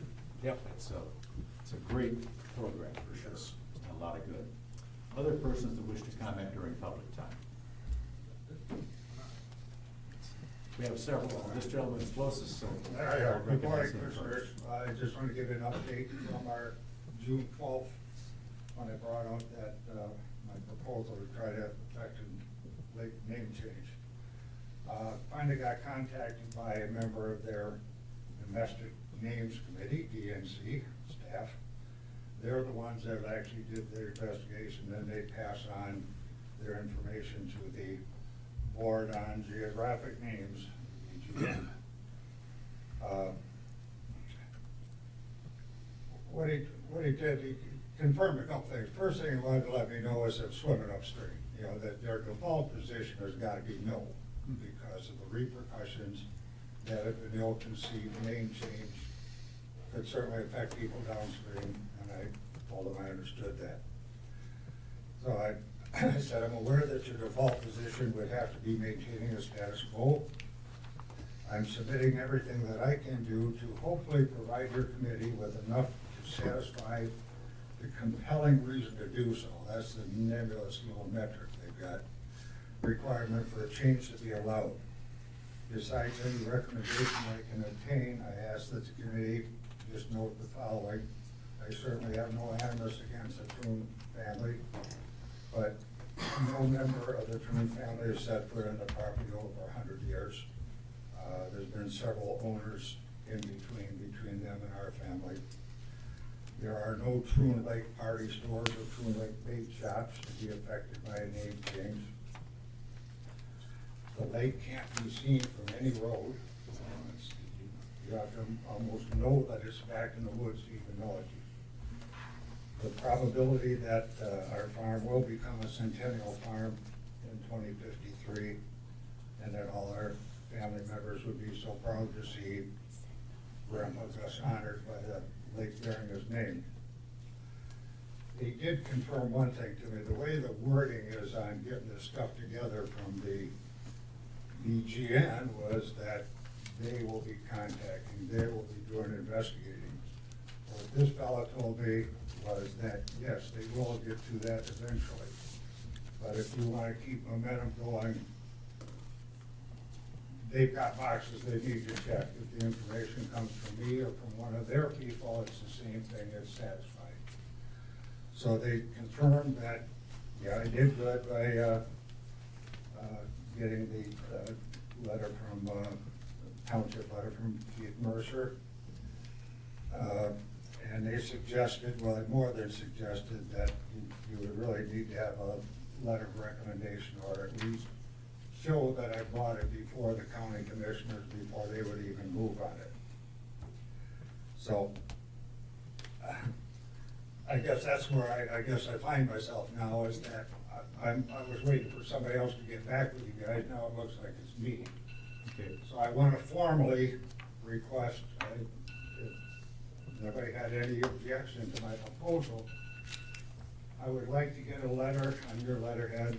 Okay, we have to stop you because you'll be on the 3 minutes. Okay. So we've heard what you've said, and yes, I think we'd be willing to give consideration to that. I'll ask the administrator and or the clerk to work with this gentleman about the wording he needs and get it on our agenda for the committee of the whole meeting coming up. All right, that'd be great. Yep. My strongest argument is gonna be based on, we've been out there almost 100 years as I go past my 3 minutes. Okay. You've got seniority. My mother and father, both pairs, and Right. have been. Right. I'm going to continue to move from the front to the back, so the next gentleman is right here that wishes to speak. Ken Kopnick, Oregon Township. I need to clarify something. Last meeting, I made the comment, I was tired of people using the fact of their Christian beliefs in a meeting. The person that it was aimed at apparently caught it and was offended, but for the wrong reasons. They took it and said they were not going to tolerate anybody questioning their Christian beliefs. That was not my point. They're entitled to their beliefs, more power to them. But when you use it to defend, justify, deflect, or put somebody at arm's length because of what you're doing during a public meeting, that's wrong. Second of all, you guys made appointments today, and there's questions about terms, when people get reappointed. Just so you know, somebody's paying attention out here. Before you were chair, Gary, the board talked about this, and somebody was supposed to put together a file of all the appointments and the dates that people had to be reappointed. And now we're still walking around going, oops, we do it for a year, 3 years, we lose track. What happened to putting that in order so nothing got missed? Third, I listen to conversations and I hear them different, I know that.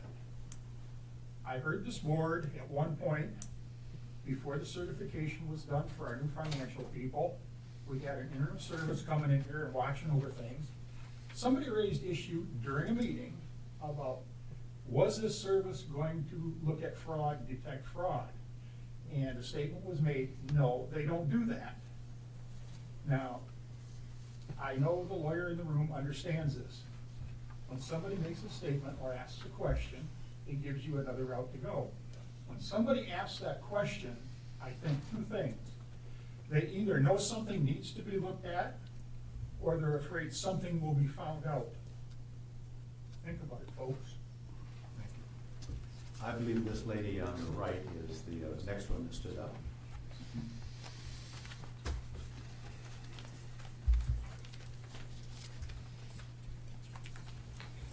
Morning, Mary Borshego, Metamora. I come to you all once a year, I think this is the 4th or 5th year I've done it now, to talk about the ORV ordinance. And as I talk about this, I want to remind Mr. Nisley that he ends a lot of these meetings by talking about how he's here to protect children, and I sure am too, and I think a lot of us are. And one of the quote I wrote down is, "I'll stand for kids every day of the week." Well, here's your chance. Here's your chance. Because on March 27th at one of these meetings, you actually encouraged people to go on the North Branch side-by-side fundraiser that started at their fire hall there.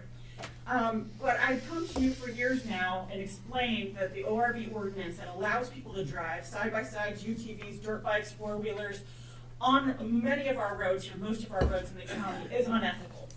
And is based on a law, a state law, that is unethical. Because that state law would allow a 12-year-old, and they are not in our county, but in other counties, 12-year-olds are allowed to drive these enormous side-by-sides that they aren't even supposed to be passengers in if you read the warning labels. So, and there's no benefit to public safety in allowing off-road vehicles on public streets and roads. And in fact, have been deemed by experts to be a serious traffic safety and public health concern. So we've got these vehicles that were made only for adults to be riding in off-road, and now we've got people all over this county driving their kids around in vehicles not made for kids. And it's kind of unleashed mayhem. You'll see a baby sometimes, or a toddler being carried on a four-wheeler. I've seen that many times where I live. So this is something that I've presented you with a lot of information. I spent a lot of time and money making those packets, and I do this every year to provide you with this to look over.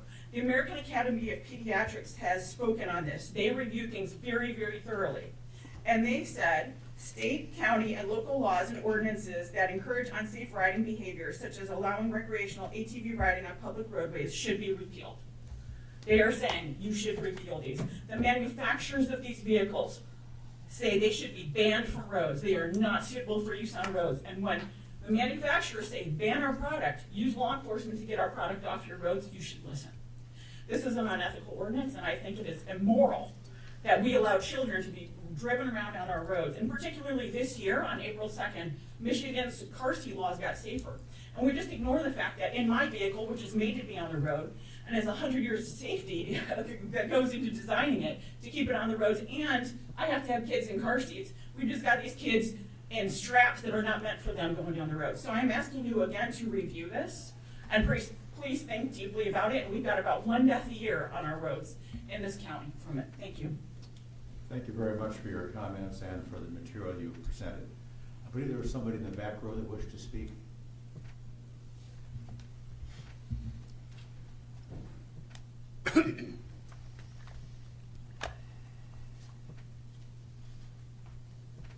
Hi, I'm Peggy Brodsky from Lapeer Township. I wanted to start by thanking Brad for your prayer this morning and all the times you pray at the other meetings. It's very meaningful to me, and I'm sure it is to a lot of other people, so thank you for doing that. I wanted to also talk to the board about, so I was appointed to the library board by Lapeer Township at the beginning of this year, and we have a spot on our agenda for county commissioner report, so I wanted to invite you if you wanted to take advantage of that. We only meet once a month. I know in past years there hasn't been much of a crowd, but there is now, so your time wouldn't be wasted if you want to come and do a county report. And then in return, I wanted to ask if you would consider putting a library report on your agenda. Maybe once a month or once a quarter, just so that we can come and report on what the board is doing. With you guys having 4 out of 7 appointments, I feel like it's significant and that it would be worthwhile for you guys to hear what's going on. I also just wanted to remind you and the public that the best way to find out what is happening at the library and the best way to find out what the board is actually doing, you can go on the website and just type in library board. You'll be able to get our meetings, our agendas. I don't know how far it goes back. I know it goes back years, but that's, just wanted to say that that's the best way to get the information on what the board is doing. Thank you. Thank you very much. Anyone else wish to speak at public time? Okay. Seeing none, we will close public time. I'll follow up on the last comment because I think it's very relevant. We probably won't put it on as a regular agenda item but you're welcome at any meeting.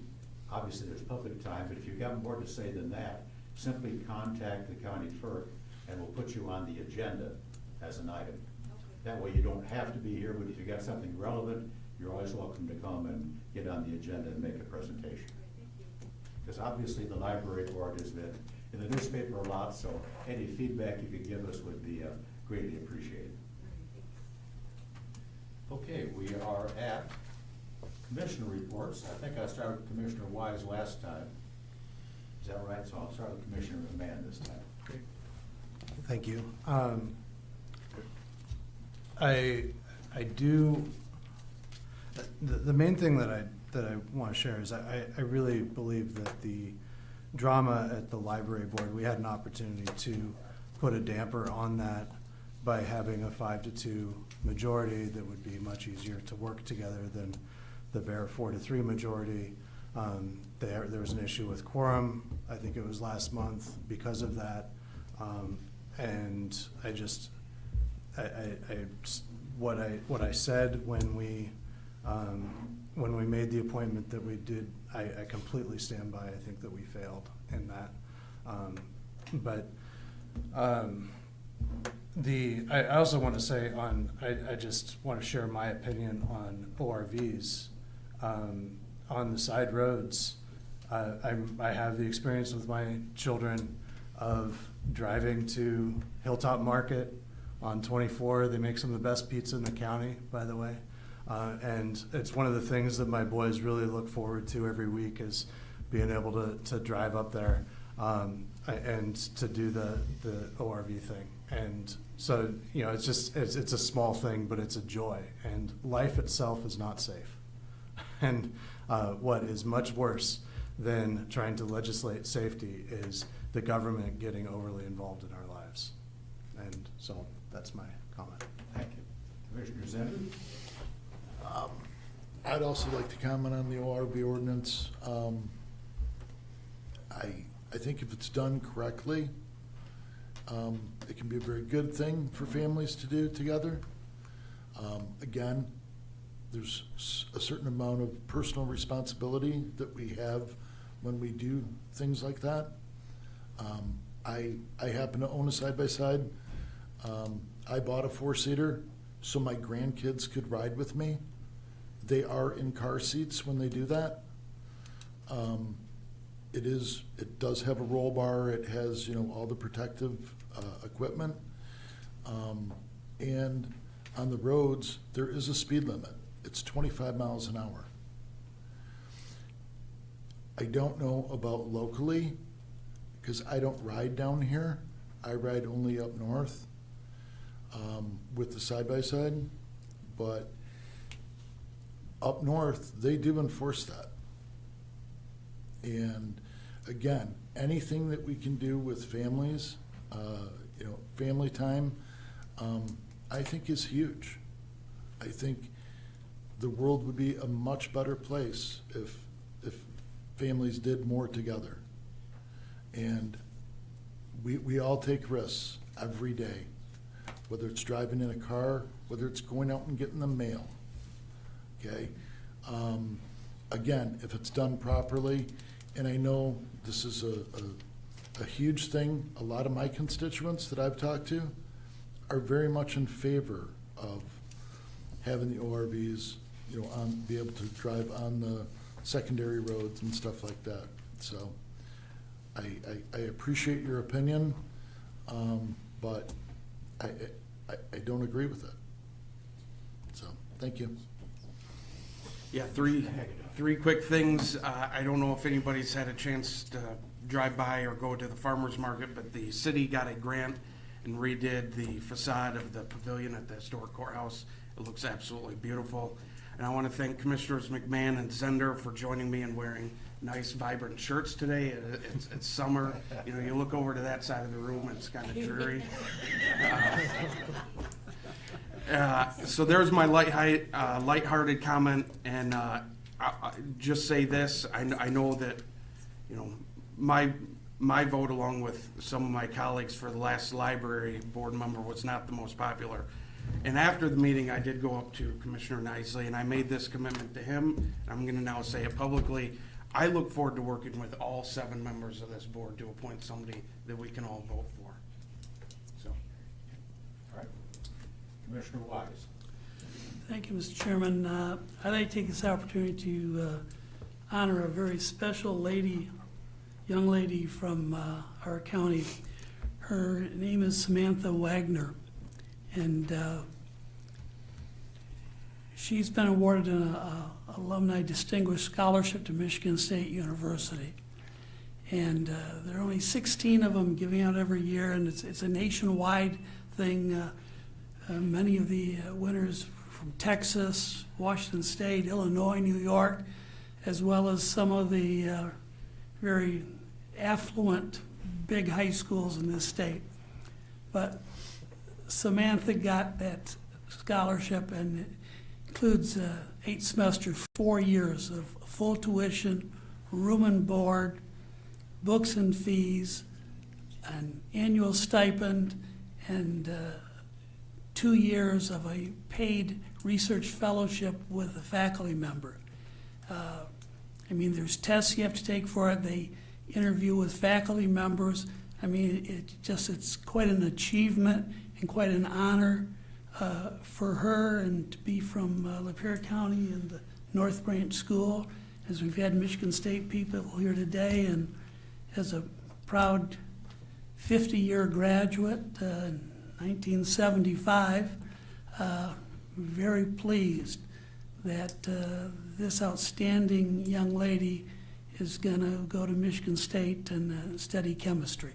Thank you very much. Thank you. Commissioner Kemp. I just wanted the board to know, I did have a discussion with Dana Miller in regards to the GIS and the possibilities of putting the library districts, incorporating those on the GIS map. And Dana said that she believed that could be done, and I think she's planning on putting those there. Obviously, I think it gets, a little lost sometimes that we have multiple library districts within this county that are all run by separate boards, and kind of the Lapeer County Library District, which used to be a county library at one time, in a lot of people's eyes, just kind of engulfs all of the county, which it certainly doesn't. So those should be on the map relatively soon, hopefully. When we come to appointments, they'll help out some of the folks. They can look on there, see if they live within that district, or if they don't live within that district, or if they live within Worth Hughes or any of the other library districts. So that's forthcoming. Commissioner Nicely. I'll start out like I usually do with the national debt. We're over $37 trillion now, and I know the big beautiful bill, they're trying to work on getting that through both chambers of Congress, and but it does, there's some issues about it that bother me too, because there's a lot of debt that comes along with it, but there's a lot of things that are being missed with economic growth being tied into some of the the backfilling for the extra spending that's going to happen. Some people call it trickle-down economics. I think it makes perfect business sense to take that in consideration. When you have more taxpayers, you're going to create more revenue for the government, and that will offset a lot of the extra spending. So I hope they find something. I hope it gets signed into law here before the 4th of July, like President Trump wants. And my hat's off to him for what he did for Israel and for all the world, and especially the United States. In Iran, that definitely was the axis of evil and a threat to every one of us in our own country, let alone in Israel and on other foreign lands out there. And I've been around the world, and I've seen that evil, face to face. And some of you, when I was in Istanbul, I felt like I just didn't want to be here anymore. But nonetheless, that's done. So on the ORV issue, I stick to my guns on that. I agree with Commissioner McMahon and Commissioner Zinder. It's personal responsibility.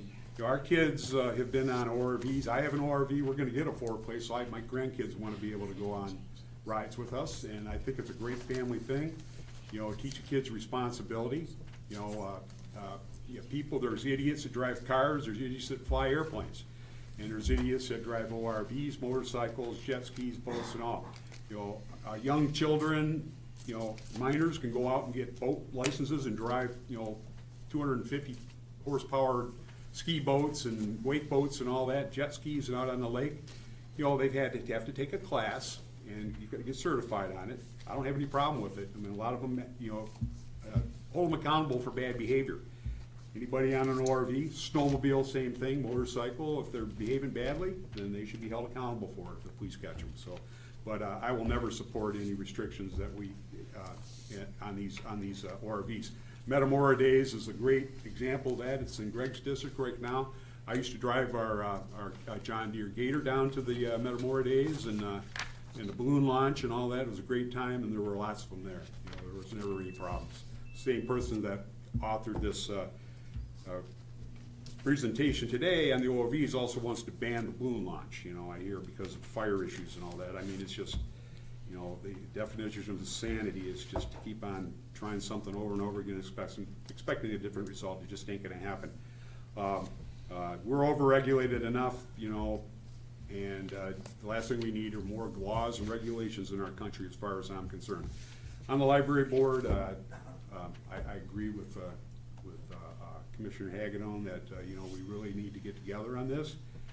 We are all conservative Republicans, and I really think that we need to align ourselves with candidates that represents our interests, because the people that voted for us expect us to do that. And that's my only comment on that. So I think that's a bridge we can cross, and we can find some common ground and decorum in that debate next time it comes around our way, which will be later this year. That's all I have to say. Thank you. Okay, thank you very much. A couple, 3 comments. First, I see we got the chairman of the library board here. And what I was gonna offer is, on every agenda, early on, we have a presentation by elected officials and department heads. So anytime you wanna make a presentation as library board chair, I will recognize you at that time as well, if you want to. That way, it's on the agenda without specifically requiring you to make a report at any particular month. Great. One other comment from public time regarding the list of appointees.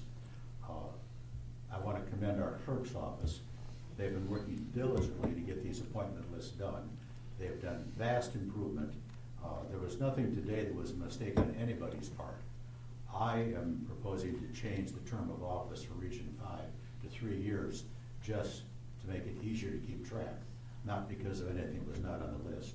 So the clerk's done a good job, and we're on top of it.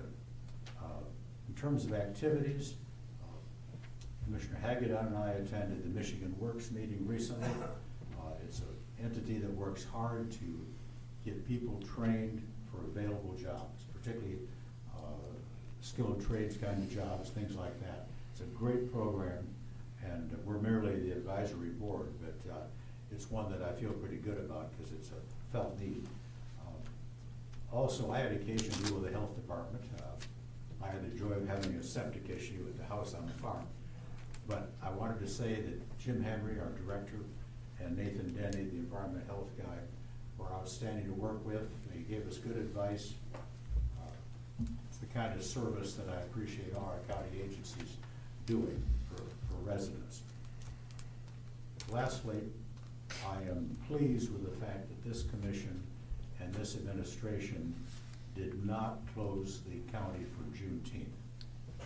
I think it's outrageous that this has been used as a way to spend public money by paying employees not to be here. Anybody that wants to is more than welcome to celebrate Juneteenth in any way they think is appropriate. But I am pleased that we are not giving away taxpayer money by closing all the offices and paying the employees. With that, I realize I skipped over on the agenda the administrator and the financial director. Is there anything you want to comment on? Yeah, there's just one thing. So we are gonna be sending to you a schedule for the budget hearings we're gonna have on Monday. We just don't have that yet because we're still working with the departments as to what times work. And we're gonna try to keep everything just to June 30th on Monday and not to July 1st, Tuesday. We're gonna do our best, and we'll keep you up. Very good. Okay, this meeting, unlike most meetings, we are going to go into closed session and consider litigation. There is a motion, I think, in front of the commissioners that needs to be made to someone's willing to do that. I'll make that motion here. Should I read the whole thing, or we just, as listed here? I make the motion going to closed session, and a motion for me to be excused for a minute to use the men's room. Yeah, same here. I'll support that. Seems to be a felt need for a brief recess, but the motion is to go into closed session for the purpose of consulting with the attorneys regarding trial or settlement strategy in connection with pending litigation in the case of Green versus Lapeer County. Discuss attorney-client privilege material exempt from discussion or disclosure due to the litigation, and to authorize the attendance of Lieutenant Steve Beebe from the Sheriff's Department, Under Sheriff Michael Lynette from the Sheriff's Department, and Doreen Clark from Administration. That is the motion. Because it's a closed session, we need to do a roll call vote, so Madam Clerk. Commissioner Wise? Yes. Commissioner Hagedorn? Yes. Commissioner Kemp? Yes. Commissioner Nicely? Yes. Commissioner McMahon? Yes. Commissioner Zender? Yes. Chairman Howell? Yes. Okay, the motion is adopted. We're going to take a 5-minute recess for a chance for everyone to leave, and we can have the required people to be in attendance.